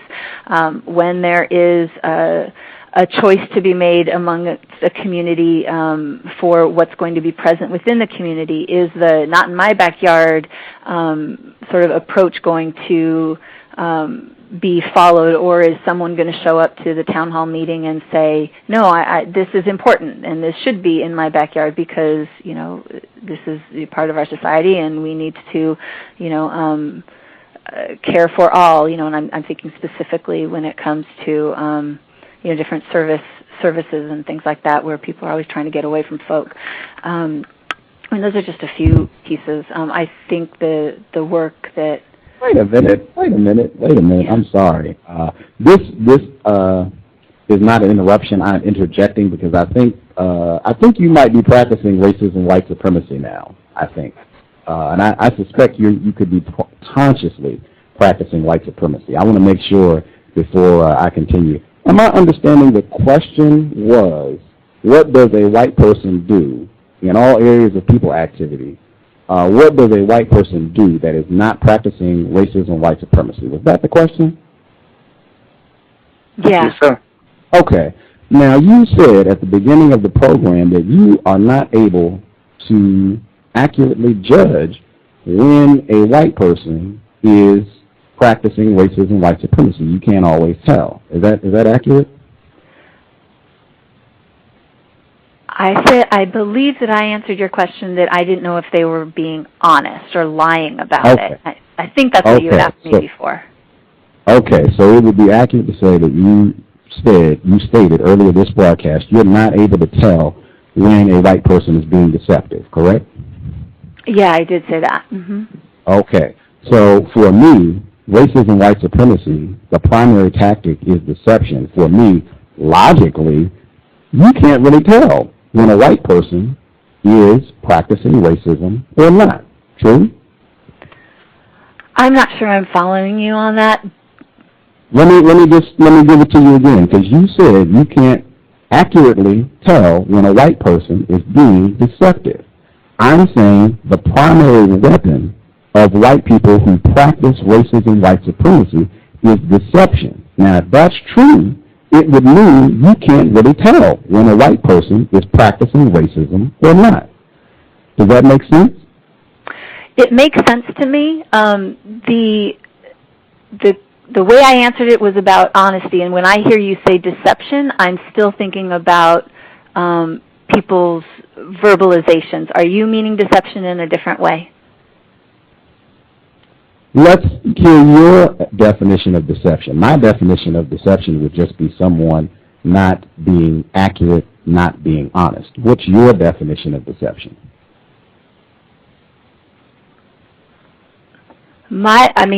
I think it's closely related. That sounds right, that when somebody is, but I would say when somebody is telling you something that is not honest and true for what that person believes, that to me is being deceptive. Does that not work for you? I can go with that too, but I would only assert that if that's true, then a racist could be practicing deception so that you don't really know that if what they're saying, even if it is appearance on face value to be against racism, you don't really know if they are really against racism. That would have to follow logic. I think I understand what you're saying, and so let me say something else and see if this follows. Okay, so for example, the question that was asked of me is, what would it look like if somebody is, is acting? What does a white person do? Not what it Okay, what do they do? Right. Okay, what do they do? So I'm naming some things that I think I would see a person who's not practicing white supremacy do, but I don't necessarily believe that necessarily means that they never practice racism and white supremacy in their life ever. I'm saying those are some actions that I believe would not be in service of white supremacy. And that's really all I can say about that. I mean, because I think I'm following your point that just because, let's just say somebody was doing all those things I just named, does that mean that they never practice racism or white supremacy? I would not say that. I would not say that completely makes somebody never practice racism or white supremacy. I don't know any of us that, and I'm saying us meaning people that I really talk to regularly about this stuff. I don't know any of us who would claim that we never, I don't even know if we believe we most of the time don't somehow end up practicing racism or white supremacy in our lives or are complicit with the movements of the system that do just that. I think... Can I hop in really quick? Because the reason I stopped all that was because, in my view, this is, again, you're not being efficient with your response, and I suspect that's why I stopped you, because I suspect you could be practicing racism. In my view, the most accurate response is, hey, I'm not even sure it would be possible for that to happen right now. Now, a white person could be doing this, that, and the other, could be writing these books, going to the white privilege conference, giving money to non-white people, and they could still be racist. Matter of fact, right now, most likely they are still racist. So I'm not really sure what that would look like. I'm not sure if it's possible. That would be much more accurate than giving off a list of 20 things, because, as we have already agreed, non-white people have a tough time understanding white means racist white supremacists. Unfortunately, we have agreement on that. It would be much better to say that as opposed to rattle off 20 things, and then a non-white person take that list of 20 things and say, okay, if a white person is doing these, well then, right on. And that should not be the approach at all. It should be white means racist. White could be doing whatever, the white person could be doing whatever in any area of people activity. White means racist. Unfortunately, I think that would be much more accurate, much more efficient. I see your point.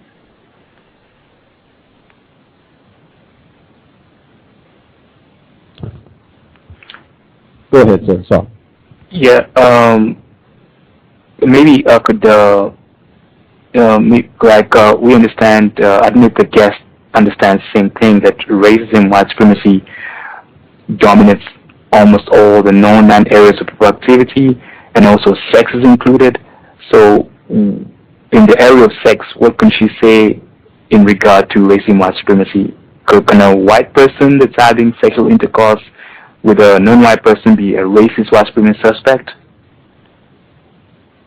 I think that it certainly can. Absolutely. I think that there are probably a lot of relationships where white supremacy is showing up in interracial relationships. Sure. So is it a possibility that someone could be engaging in sex with a non-white person but still be a racist white supremacist? Yes. Okay. Thank you very much. You're welcome.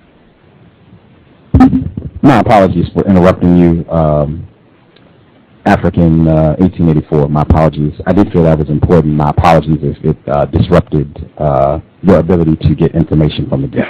My apologies, sir. No problem. Thank you, sir. I wanted to check. We're at the 2-hour point. I just wanted to check if Justice, if you have any final questions for our guest before we get ready to wrap things up. Justice, did you have any final questions? Nope. Okay. I appreciated the dialogue. I do. Well, I mean, you said all white people are racist, white supremacists. You are a white person. You are a racist, white supremacist, according to the definition that we gave, correct? According to the definition you gave, yes. Okay. Okay. And I believe you have either consciously or unconsciously practiced racism on the program with some of the responses that you gave. The response to Justice about things she could do, and the gentleman's response, because I think just the logic would have to follow that you can't really tell if it's a white person if what they're doing is in opposition to racism or in support of racism, because white people have a lot of disputes about how to practice racism. But yeah, I feel like your response was not truthful there. I feel like you could have been consciously or unconsciously practicing racism. I guess to wrap up the conference, I wouldn't give out an endorsement for non-white people to attend, but if you're in the area and you want to go and study racism, white supremacy, and go with suspicion, even as Dr. Shelly Tochluk. Could you tell us a little bit about the conference, when it's going to be happening again, just that info so people can check that out? I believe next year's conference is going to be in Minneapolis, Minnesota, and I'm not sure of the dates offhand, but it usually happens in April every year. I meant the AWARE conference, not the White Privilege conference. Oh, I'm sorry. What conference? You're talking about the Institute? I'm sorry, AWARE doesn't host conferences. Did you have a workshop this past July? I feel like I saw the flyers for it. I looked today. Did AWARE have a workshop in July? Right. Yeah, we do have a workshop. We do not know when it would happen again. It was just a all volunteer second time trying to work on a series of workshops designed to help people who are interested in exploring their relationship to race and racism, white privilege, and trying to combat some of that. And I don't know when the next one would be, so I'm sorry I can't give you that information. Oh, okay. No problem. But, yeah, AWARE is an all-volunteer, not organization. It's just a bunch of people who get together and try to do this work. So capacity is always an issue, and we're just not there yet, just finished up. Statistically insignificant sounds like to me. I guess people, if they just check your website, witnessinghwhiteness.com, it should be updated there, I would hope, correct? There is still the flyer from the last time, but we don't have, but in the future it would be, yes. In the future that would be where somebody could look to find out when decisions are made of when it would happen again, yes. Outstanding. Witnessinghwhiteness.com. Again, it'll be linked in the description, so you can just click her name and it'll take you right to the website.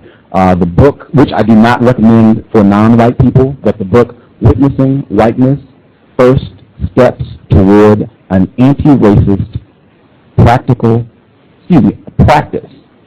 and Culture. First Steps Toward an Anti-Racist Practice and Culture. Our guest for today's program, Dr. Shelly Tochluk. Thank you for sharing some of your Monday afternoon with us. Well, thank you very much for having me. For sure. Enjoyed it. Context of white supremacy. We're going to take a quick commercial break, and we'll be right back. I have a quick message, and then I will get the phone lines open for folks to call in. Context of white supremacy. I'm opening the phone lines up, so please be quiet. No background noise. Opening the phone lines. If you called in, your line is open.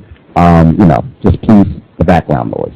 Oh, I was going to play the commercial for System of White, but they crashed my switchboard.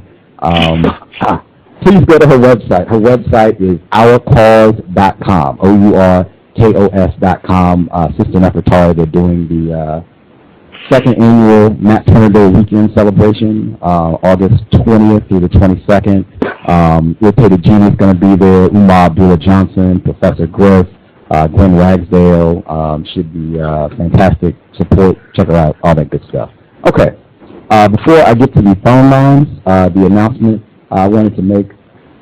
I had no intention of doing the program past August 5th if I didn't have my MacBook Pro with the carrying case.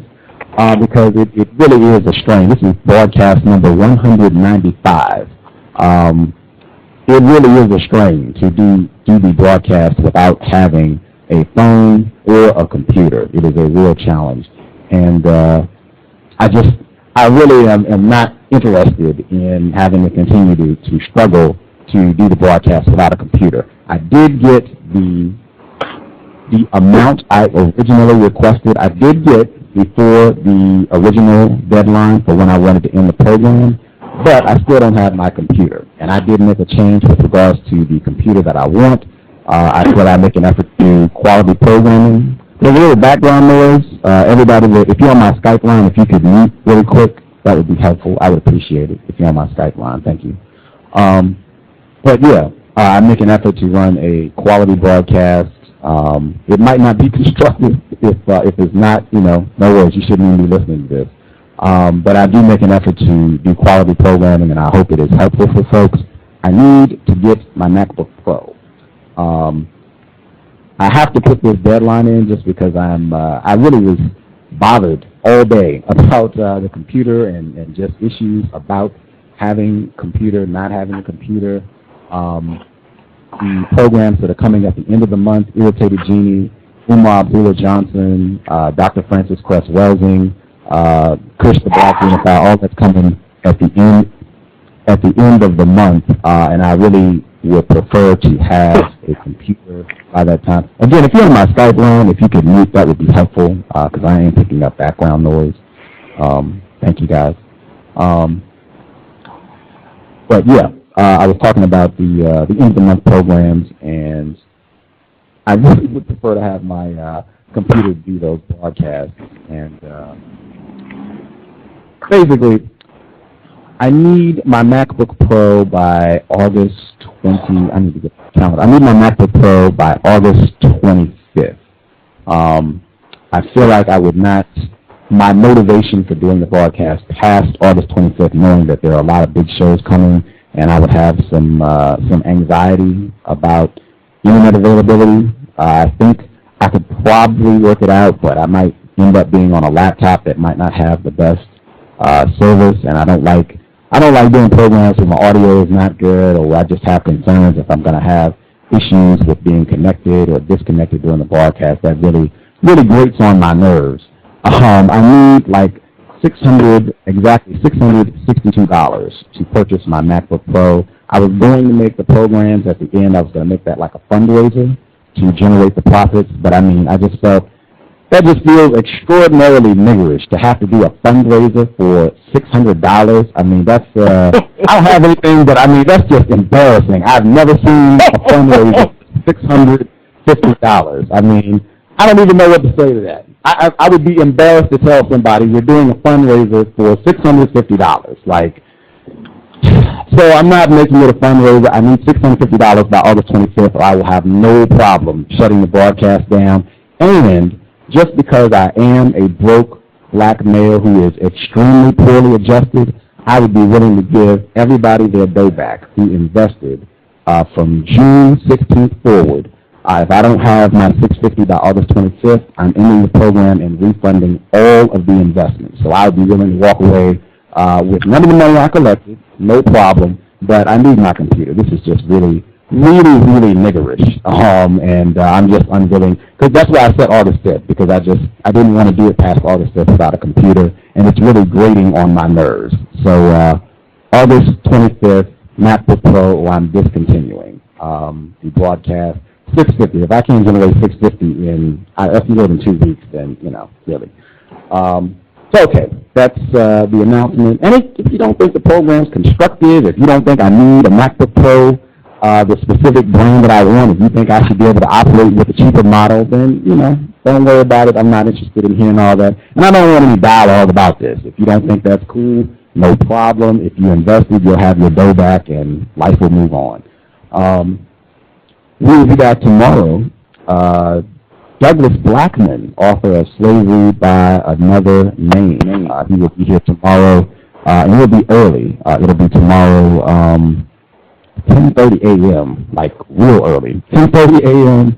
10:30 a.m. Eastern, 9:30 a.m. Central, and 7:30 a.m. Pacific. So we'll be back like 12 hours, basically. We'll be back on the air. And Douglas Blackman's book, I don't know if people are familiar, but Slavery by Another Name is a fantastic book. Dr. Welsing recommended it. Should be solid tomorrow morning. I'm getting a lot of background noise. Please, you should be present. I'm getting a lot of background noise. If you called in on the phone, thank you. Appreciate it. I'm still getting the background noise. Please use your mute button.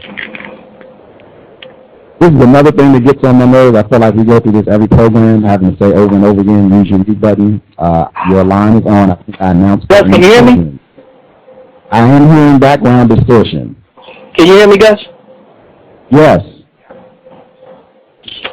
Yeah. Can you hear me? Hello? Yeah, I'm getting a lot of background distortion. That really gets on my nerves, too. Not having my own computer to do the programs gets on my nerves. And when people consistently call in and they have a lot of background noise going on and they're washing dishes and all that, that really plucks my nerves. So those two things would make Gus a much happier victim of white supremacy during this broadcast, and it would be reflected in the broadcast, I think. At any rate, with Douglas Blackman, he'll be here tomorrow. Again, it's tomorrow, 10:30 a.m. Eastern, 9:30 a.m. Central, and 7:30 a.m. Pacific. Douglas Blackman, Slavery by Another Name. I think those are the announcements I needed. Justice, did you have any comments about the broadcast before I get to everybody else? Justice, did you have any comments? No. Did you want to give your email address? Sure. justice.asap@yahoo.com. Again, justice.asap@yahoo.com. Great. Thank you very much. Everybody that called in, your line is open. If you would like to share any thoughts on today's broadcast or anything racism related, you should be able to do so.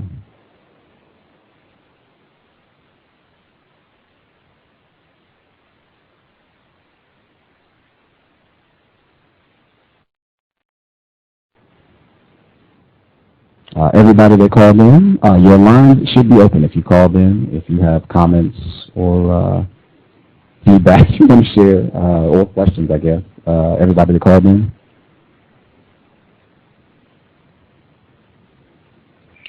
Could I say something? Yes, please. Go ahead, sir.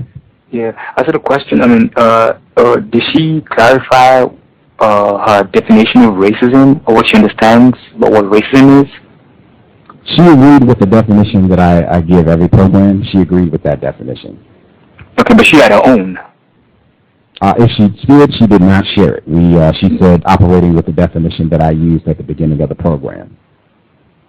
Okay. And do you have any background information on organization or what they do exactly and how they discuss racism? Do they discuss it as racism, white supremacy, or do they look at it as two different things? She uses the term white supremacy. I just want to check. Anybody that called in on the phone line, are you all there? I don't know. I think I did open the phone line up. Anybody that called on the phone line, are you all there? I'm 818. I'm here. Oh, okay. Yeah, Mr. Nero, I'm here, but I have my phone muted. Thank you. I appreciate it. Just making sure I didn't lose y'all. Her organization, she's at St. Mary's College. It's in California. She's the chair of the Department of Education, and she does, I guess, workshops in that area on racism. She's written a book. She has a blog. I'll have this stuff linked in the description to the program once we wrap up, but where you can check out like some of the material that she's written. She blogged about the blackmail who the enforcement officials executed, Oscar Grant. She blogged about that. She blogged about being at the White Privilege Conference. So you'll be able to get a feel for, I guess, what they do and, you know, the way she uses terms. Okay. Appreciate it. Thank you. Mm-hmm. Gus, I did want to ask you a question. You said you would not recommend her book for non-white people. Why is that? It's just a lot of foolishness. Like I feel like, and it's very inefficient. The way that she conducted herself on the program is similar to the way the book is written. It's not. And her intended audience is white people. Let's start with that. Her intended audience is white people, racist white supremacists. So that would be one. Two, you get the impression as though white people can be redeemed. Like you get the impression that white people want to stop practice racism, and that, you know, there are things that white people can do to not do this and be friendly with non-white people. And it doesn't, if you're a non-white person reading this, I don't get the impression, wait a minute, every white person is racist, and I should have that in mind anytime I'm in contact with a white person, that this person is racist and has been programmed to mistreat me. Let me make sure I don't lose sight of that. I don't think you would walk away from this book with that impression. Like on page 216 that I read, she's talking about a non-white person, and it says, Jennifer, the non-white person's name is Jennifer. Jennifer also said that moving through this experience with Karen helps diminish the fears she recognizes she once had when interacting with whites. Like, I think that's horrible. She goes on to say, in fact, when asked about her openness to having me, a white woman, come into her home for these interviews, she credited her relationship with Karen, who's a white person. That's one of the things I can see came out of our friendship. I'm not afraid of white people. Not that I ever consciously was, but I feel less threatened, like I've got to protect myself around them. And that's all to her credit, to this relationship with a white person. There's silliness like that in here that is very dangerous for non-white people, where you'll end up with, non-white people thinking, hey, Dr. Tochluk is cool, Timmy is cool, Dr. McIntyre. There are a lot of white people that are not racist, and that's just not true at all.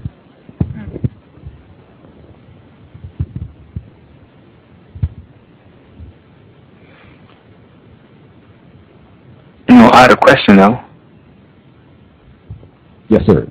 Yeah, and I think I should be asking her these questions, but since she's not online anymore, she's not on at your station right now, I think is it okay if I ask you some of these questions? Sure. Yeah, it's in regard to colorblind or colorblindness. Does she support that understanding, or was she against it? I was not clear about that. From what I understood in the book, and I'll pitch because I read the book, so I have other information from the people that are on the line. What was your opinion about her views on colorblindness, so-called colorblindness? What did you all think she felt about so-called colorblindness?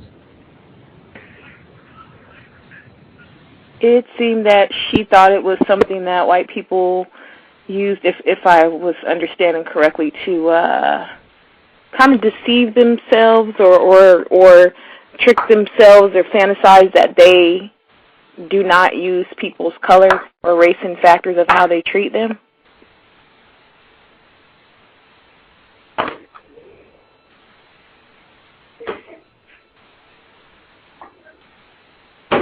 I think listening to her, she used the term incorrectly to my definition of binding.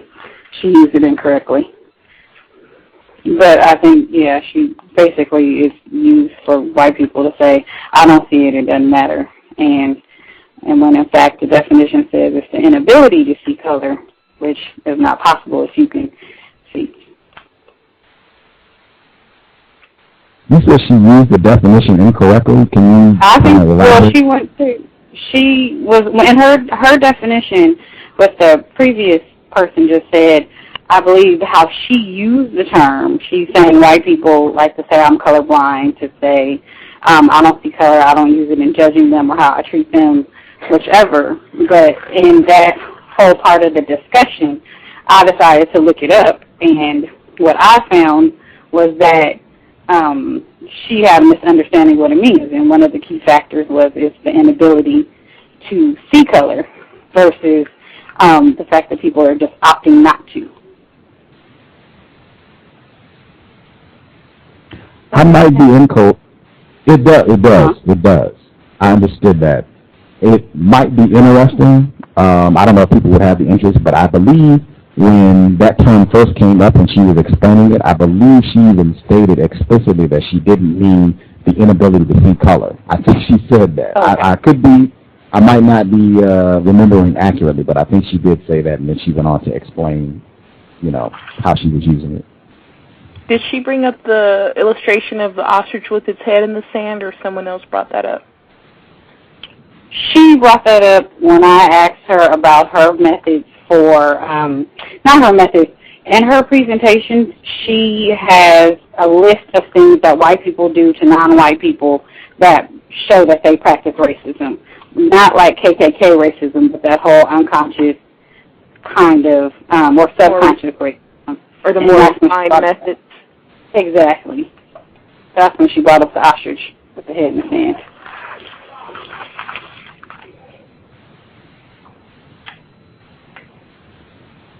Yeah, I feel like that's a kind of like I just think of a cartoon with some white people putting some gas out that makes all the non-white people go to sleep. That's what I see the whole I'm colorblind term as, something that is used to put you to sleep, get you to stop suspecting the possibility of someone practicing racism, white supremacy, and get you to avoid the obvious. You know someone knows what so-called color you are. I mean, we live in a world where almost everything in it is defined by that, how you're treated, what resources you have, where you live, what you have access to, your level of education.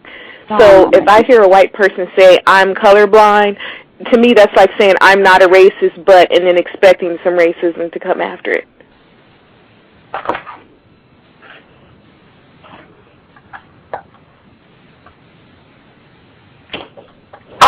I mean, that's quite interesting because just imagine it that today white folks stop referring to themselves as being white.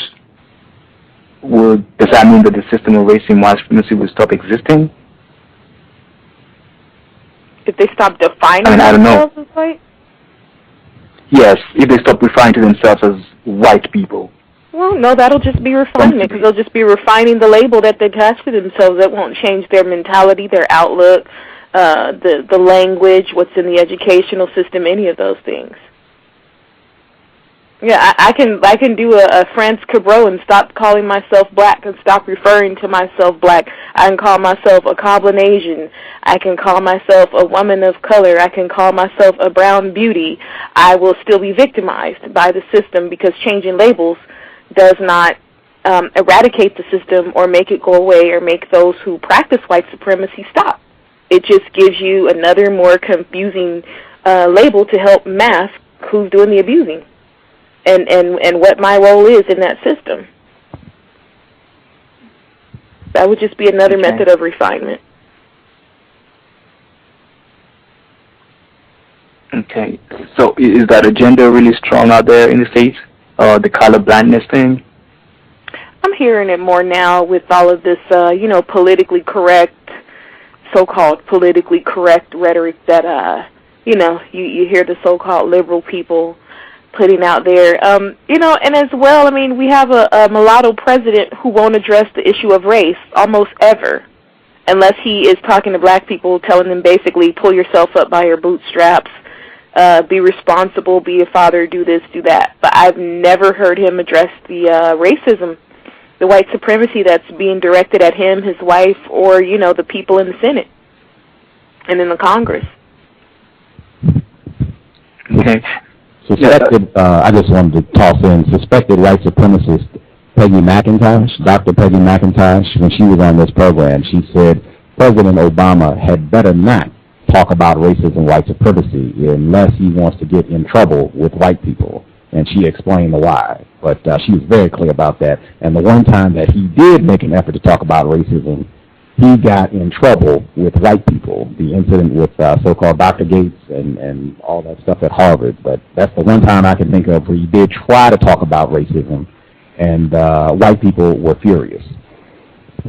Yeah, and you know what? It was a radio interview out here on the local station, and that's one time I was driving and actually heard Tim Wise on that station, and he was talking about how even having a black president, that he still has to kowtow to white people and have a beer summit to make up for claiming that the suspected racist police officer acted stupidly.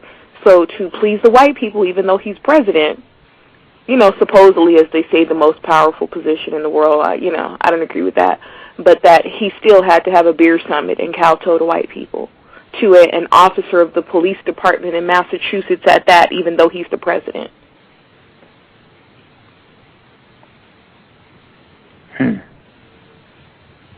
The racist joke. What does Obama's change mean? Come help a nigger get elected. I had heard that one before. And you had that one before also too. All the way out here, I've had that. Can you remind them where you're calling from, sir? I'm calling from Austria. Thank you. President Obama is a nigger in Austria too, apparently. No, I've had that joke before, so I was surprised that your guests have never had it, Wow. Maybe. That was the first too. I want that to stick as well. That's the first time that I've ever told any racist joke to a white person, and they said they hadn't heard it. That's the first time that's ever happened. And she said she hadn't heard any of those jokes. You know what? I don't think I'd heard most of them except maybe the warden one. I might have heard you say that before. But there are several websites out there that you can find where white people will talk freely with these jokes. It just gets really vulgar and disgusting. But one of them I heard a lot of crap on was a website called Chimp Out. I think I have it linked in my blog under sites that white supremacists like. But, yeah, there's a lot of garbage out there, including there's a cartoon with a pregnant black female at the door of an abortion clinic, and I think the caption is crime fighter. She's fighting crime because she's about to have her unborn child aborted. Translation, black children will grow up to be criminals. Oh, have you all heard about the white male that they suspect being a serial killer who is targeting black males? Yeah, I heard of that too, yeah. Heard about that. Saw it on several times on Facebook. Yeah. I also wanted to say, I think it might have been on this show where someone was speaking about segregated proms and how the white children in high school could come to the black children's proms, but the black students couldn't go to the white prom. And I was having a conversation with some non-white people yesterday, and there was a black female who was from Louisiana. Now, she graduated high school in the 90s. She was telling me that her prom was segregated. And I think just around the time that just around the time she was having them, they had started to desegregate the prom. She affirmed that the white students could come to their prom, but they couldn't go to the white students' prom, and that at one point, I don't remember if it was financial reasons or educational disparities, but she talked about them not, in this day and age, in the 90s, not having access to new books, supplies, proper educational facilities. And she said that they were talking about merging one of the black schools, one of the all-black schools, with one of the all-white schools. She said the white people in town got so upset about it and made such an uproar that they burnt part of the black school down. And they declared it arson, but no investigation, no effort to really investigate who did it was ever made because they knew the white people did it. And I was thinking, so wouldn't that just make it to where the black students would really need to go be bussed out to the white school? since their facilities were compromised. And she said, no, what they did, they just brought in trailers, like those bungalows. And then the home ec teacher, they used part of the kitchen in the classroom for somebody else's class, and she took the other part of the room for hers. So even in that, I mean, this is in the last, 10 years or so, 10 or 20 years. But, in the time that I would have been in high school, where white people are still using violence against black people because they don't want them around or don't want to share facilities with them. And it was just amazing to hear somebody in my own age group, speak like that, because I haven't seen that type of blatant racism in the part of the United States where I am.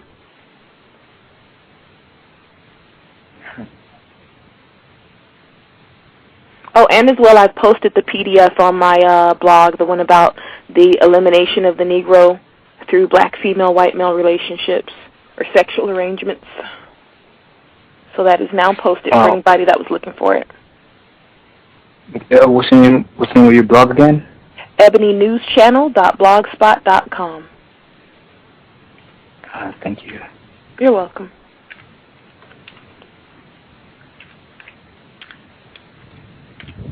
I did want to make sure I read that part again, because I did, even though I would not recommend this book. I know non-white people at first were buying some of the books of these white people on the show.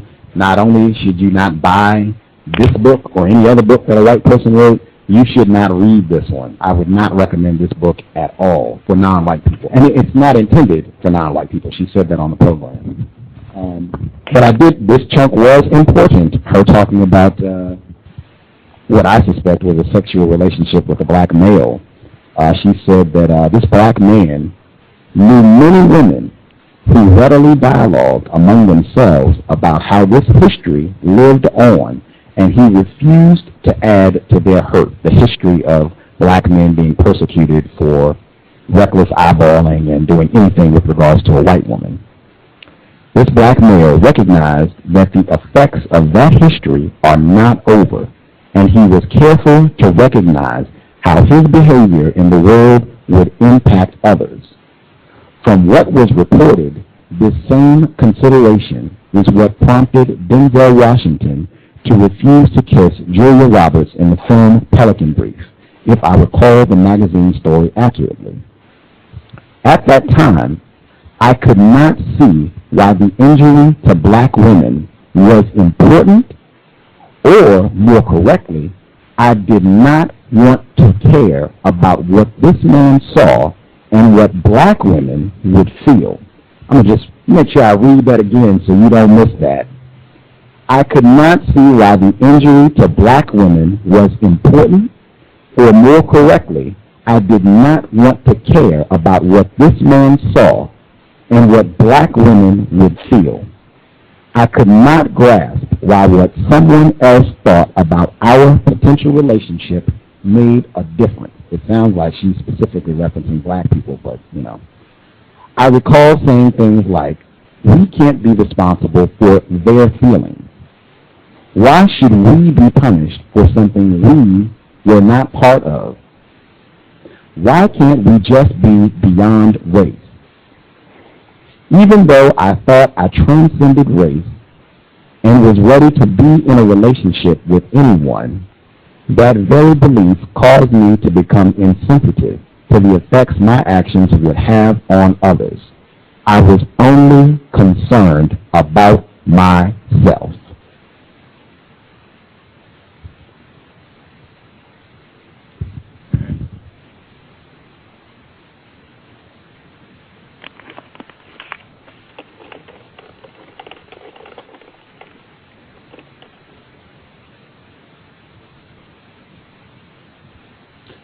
Bay Area caller, because you requested Dr. Tochluk, and you've heard her in person. How did her conduct on the program today compare with what you saw in person? I would have to say, watching her in person and hearing her today, two totally different people. I mean, how so? When I watched her presentation, it was, you got the honesty in it, but it didn't it didn't have that resounding undertow of racism. Like, you wouldn't leave the room suspecting that she was a racist. You would think she really was trying to commit to getting rid of it, while at the same time, you know, she's practicing the behavior herself and causing more confusion. So it's hearing her today, it helped me understand a lot more about what she writes and her presentation. I did find it very interesting that she didn't recall her list that she has in her slideshow, or she chose not to recall it.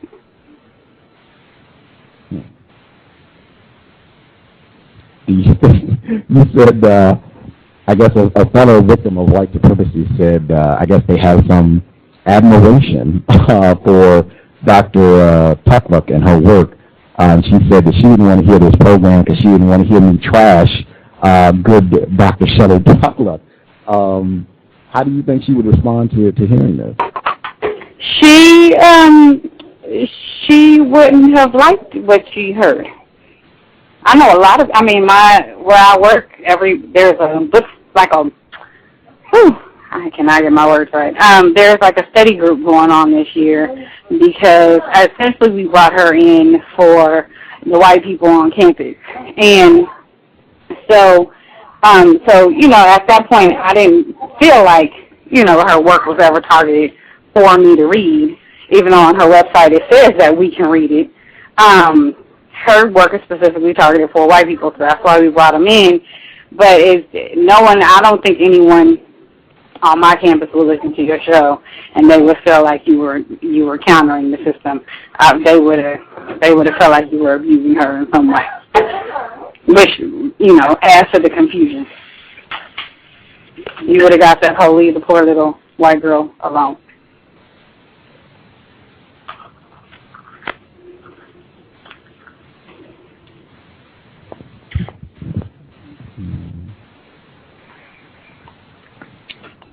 I just had a comment in regard to the word privilege, because I think it's a word that's it's used a lot by many racist white supremacist suspects when they speak about racism and the system of white supremacy.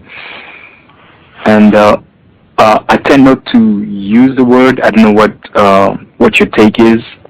You know, anyone that's online, what their take is in regard to the word privilege, because, like, I asked the guest the question, what does a white person do that's not practicing racism, white supremacy? And the host kind of intervened and said it's very hard to know if a white person is practicing racism, white supremacy or not, because they're very deceitful. So when someone refers to the word privilege, to me it seems like white folks can easily decide today and say, okay, well, I'm not going to enjoy the privileges of the system of racism, white supremacy. And in my understanding, how do they do that? Does that mean they stop existing, or do they just, I don't know, how do they do that? You know, in regard to the word privilege, you know, I don't know how you all think about the word privilege.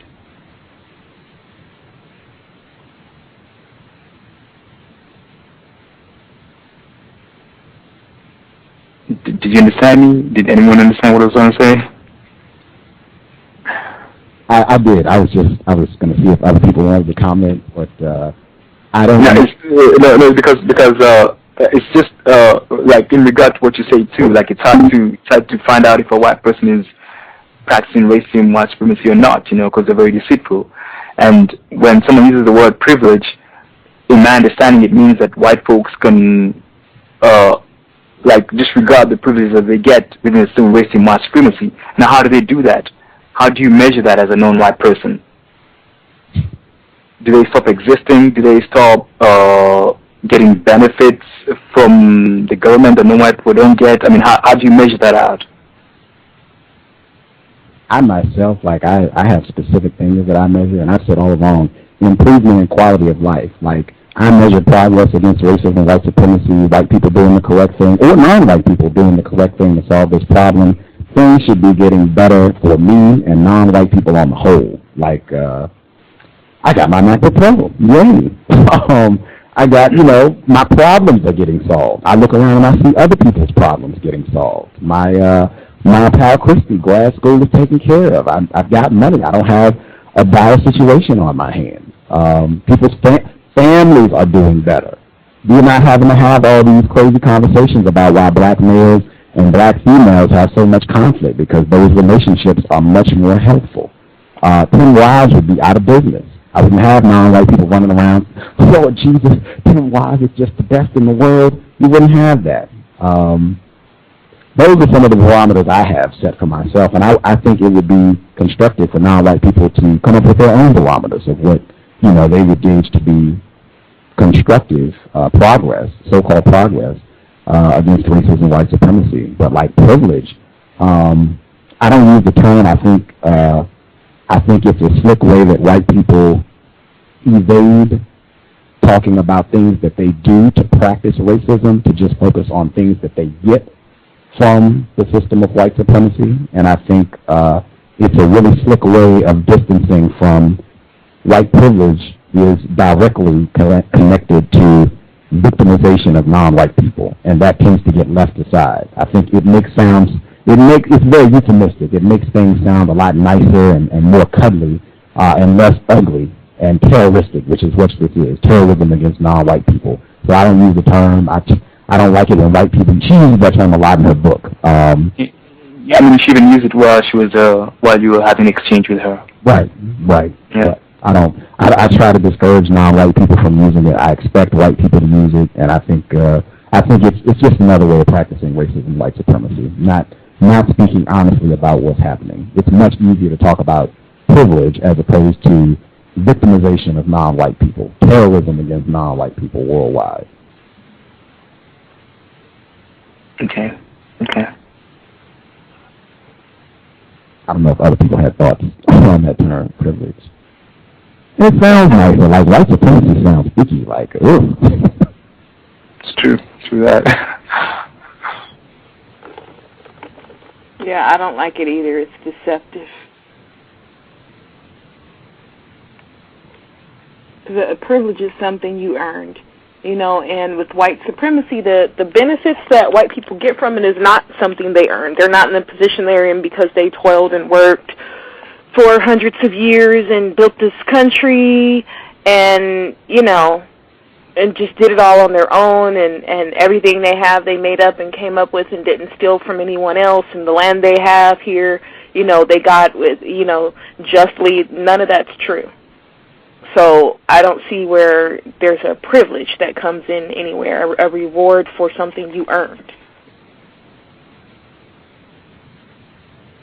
Whether here or even in Europe, because most European countries were built on the benefits of warfare against non-white people or their exploitation and enslavement and colonialization.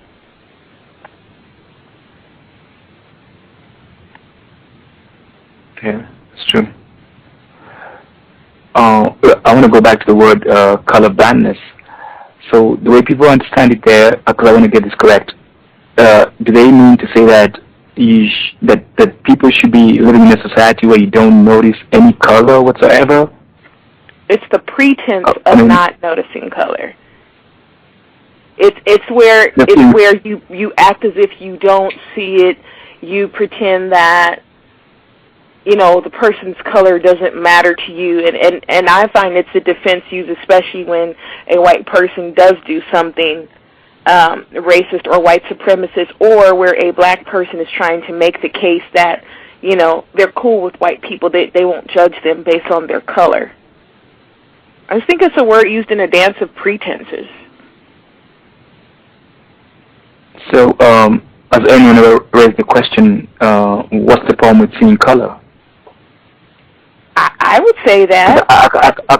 I could look out and I could see that's a green tree. I could see black people with different shades of skin color, but I think the most important thing is the intent. I mean, I don't know. I mean, has anyone raised that question and asked what's the problem with seeing color? I would say that. I could look out and I could see that's a green tree. I could see black people with different shades of skin color, but I think the most important thing is the intent. I mean, I don't know. I mean, has anyone raised that question and asked what's the problem with seeing color? Well, I have said on other internet forums before, I don't want somebody looking at me being colorblind. Why is there something wrong with my color that you need to be blind to it? Why does my heritage, my culture, who I am, what I am, why does that need to be erased in order for you to see me and be able to deal with me? And to be able to treat me right or like another human being. I don't look at anybody's dog and say, oh, I'm breed blind. I don't look at fruit and say I'm colorblind. I won't discriminate between the colors of the fruit. Like, we don't do that. We don't do that about flowers, like you said, the trees. We don't pretend that we're blind to the beauty of the tree. We acknowledge what it is and that we love it. And I think that's part of the problem of this whole colorblind garbage, is it's because the value of who we are as non-white people is not acknowledged and accepted to be seen as something beautiful. Therefore, you have to be blind to it and pretend it doesn't exist, because historically, that's what has identified you or made you easily identifiable as a victim of white supremacy and racism and abuse and mistreatment and violence, directly or indirectly. Dr. Tockluk, she pointed out in the book that it's also significant that white people don't tend to become colorblind when they're referencing other white people. This concept only comes up when they're referencing non-white people, which is also very interesting. All this, I don't see color and that doesn't matter. It doesn't seem to come into play if it's another white person. Mm-hmm. Yeah, I've never heard them say that when they reference other white people. That's a good point.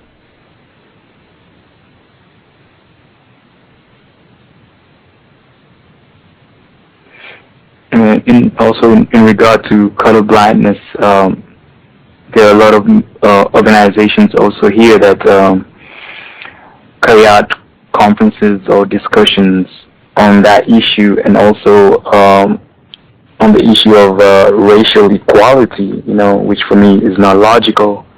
So I don't know if you guys also go through that there, racial equality, or do you hear these terms? Are they used also there, racial equality?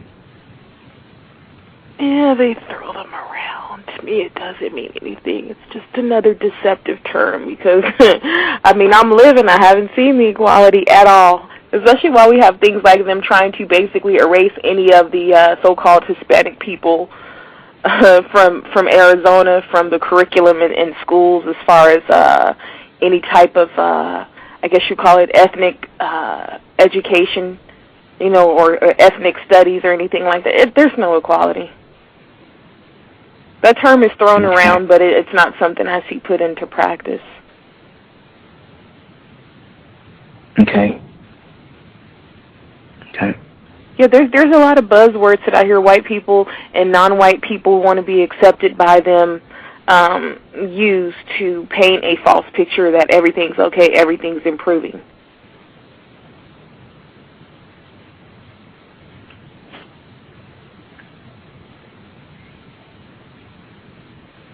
Because the fact that they keep saying things like race equality, that they keep using race, which is an invention of white supremacists, to define white people as the race and everybody else as other subgroups or categories, as long as they keep using that and seeing things in that way, I think there also will be no equality of people.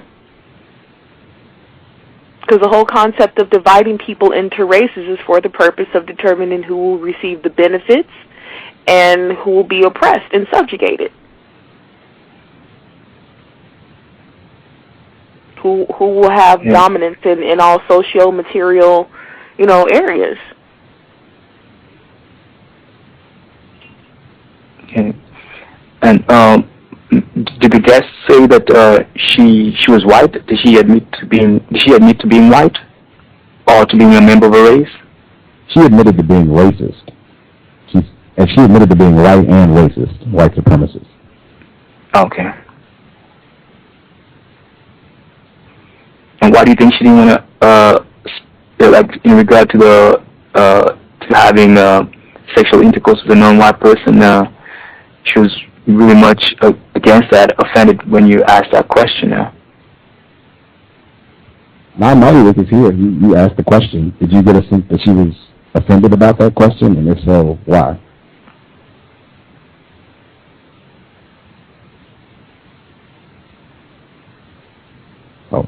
I didn't.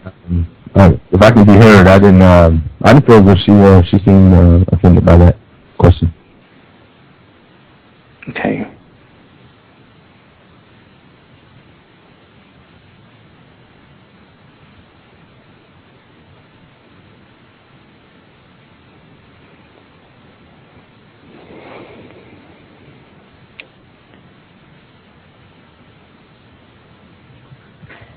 I think she was hesitant or reluctant to be as honest as she could be about it, but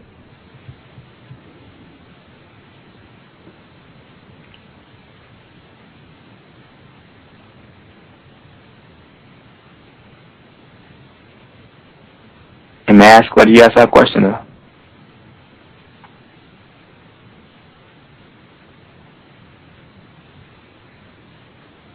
yes, sir. Did you ask me why did I ask? Yeah. Why did you pick that question? Why did you pick that question? And just out of curiosity. I like to know in regards to I asked it for a few different reasons, but a biggie is that I see white people who say they want to get rid of white supremacy and whatnot else. They tend to have a sexual interaction, a sexual thing, if you will, with non-white people. And then some of the way she was describing her situation at that time, or the question she was answering at that time, made me think that she could be participating in that activity as well. And so yeah, I wanted to know, help me get a better understanding of who I'm talking to, and as far as where that person goes. Okay.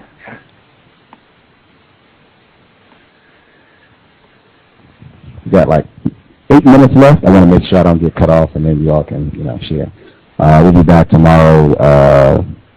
Well, I guess for African 1884, we'll be back later today. For everybody else, we'll be back tomorrow. Tomorrow morning, 10:30 a.m. Eastern, 9:30 a.m. Central, and 7:30 a.m. Pacific. And I believe for African 1884, that would be 4:30 p.m. today. 4:30 p.m. today we'll be back. Douglas A. Blackman, author of Slavery by Another Name.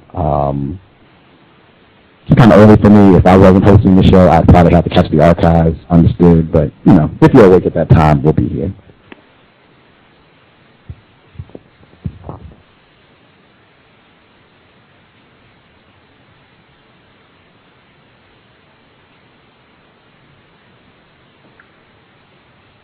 To the caller that's in Austria, I'm sorry, I can't recall your username right now.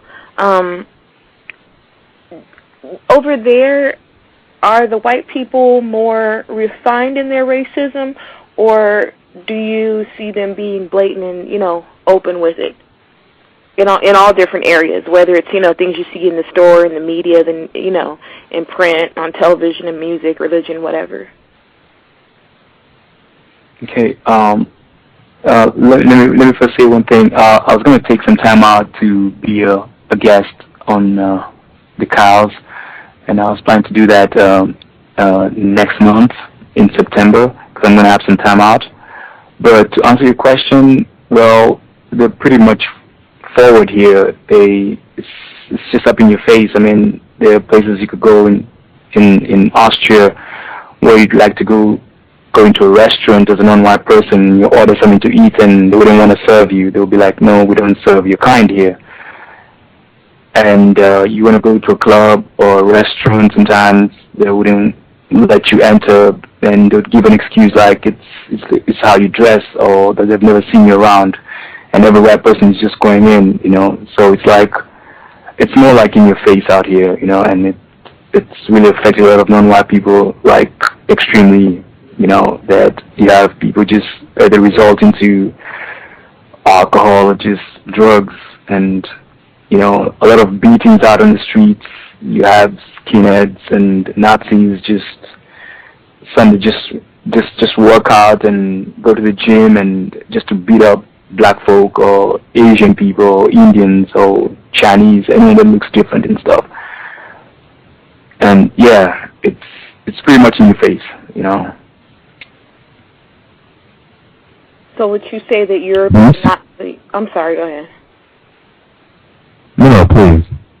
I was just going to ask, over here I hear a lot of black women in particular paint Europe as a haven for black women where they'll be appreciated for their beauty, you know, by white men, and there's less racism there, and it's not like bigoted America. And I just, you know, I was wondering, are you seeing something that's completely the opposite of that?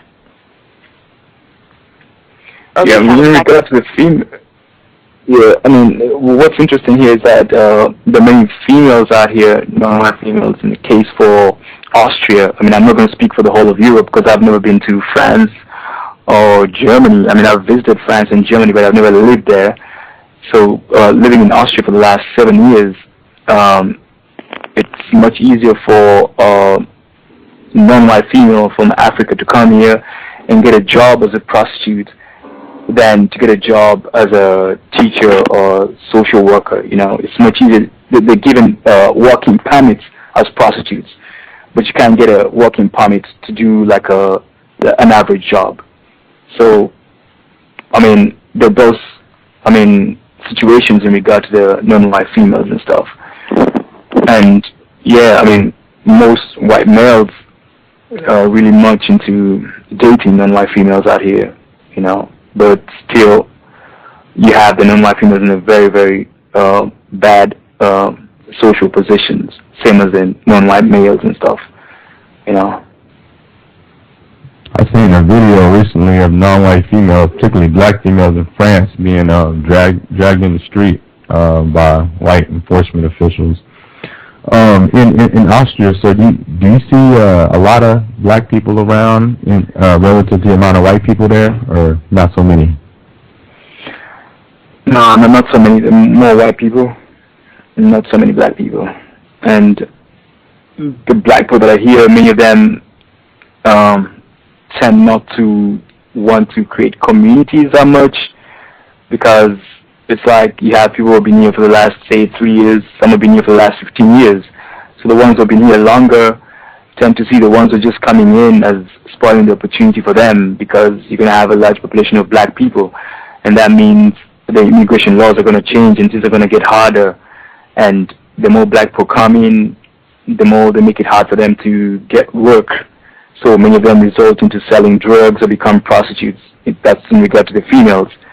So the ones that have been here longer, for like 15 years, tend to see the ones that are just coming in as, you know, like, okay, you guys are coming into our space, now we're all going to look bad and stuff. So there's not much of a community-based kind of relationship, quote unquote, within the black relationships and stuff here. But in all, there are more white people than black people. The black people are like a minority, if you like to use that term. 60 seconds left. We'll be back tomorrow. Context of White Supremacy. Oh, Justice's email, justice.asap@yahoo.com. Yes, sir. It's the same scenario with black people here in the center of the world, as far as not being unity and teaming up in, ineffective numbers. So it's same thing here. Yeah. I mean, I'll be able to get into this when I get a chance to be a guest on the cause, if I get a chance to do that, if I'm allowed to do that. Yeah.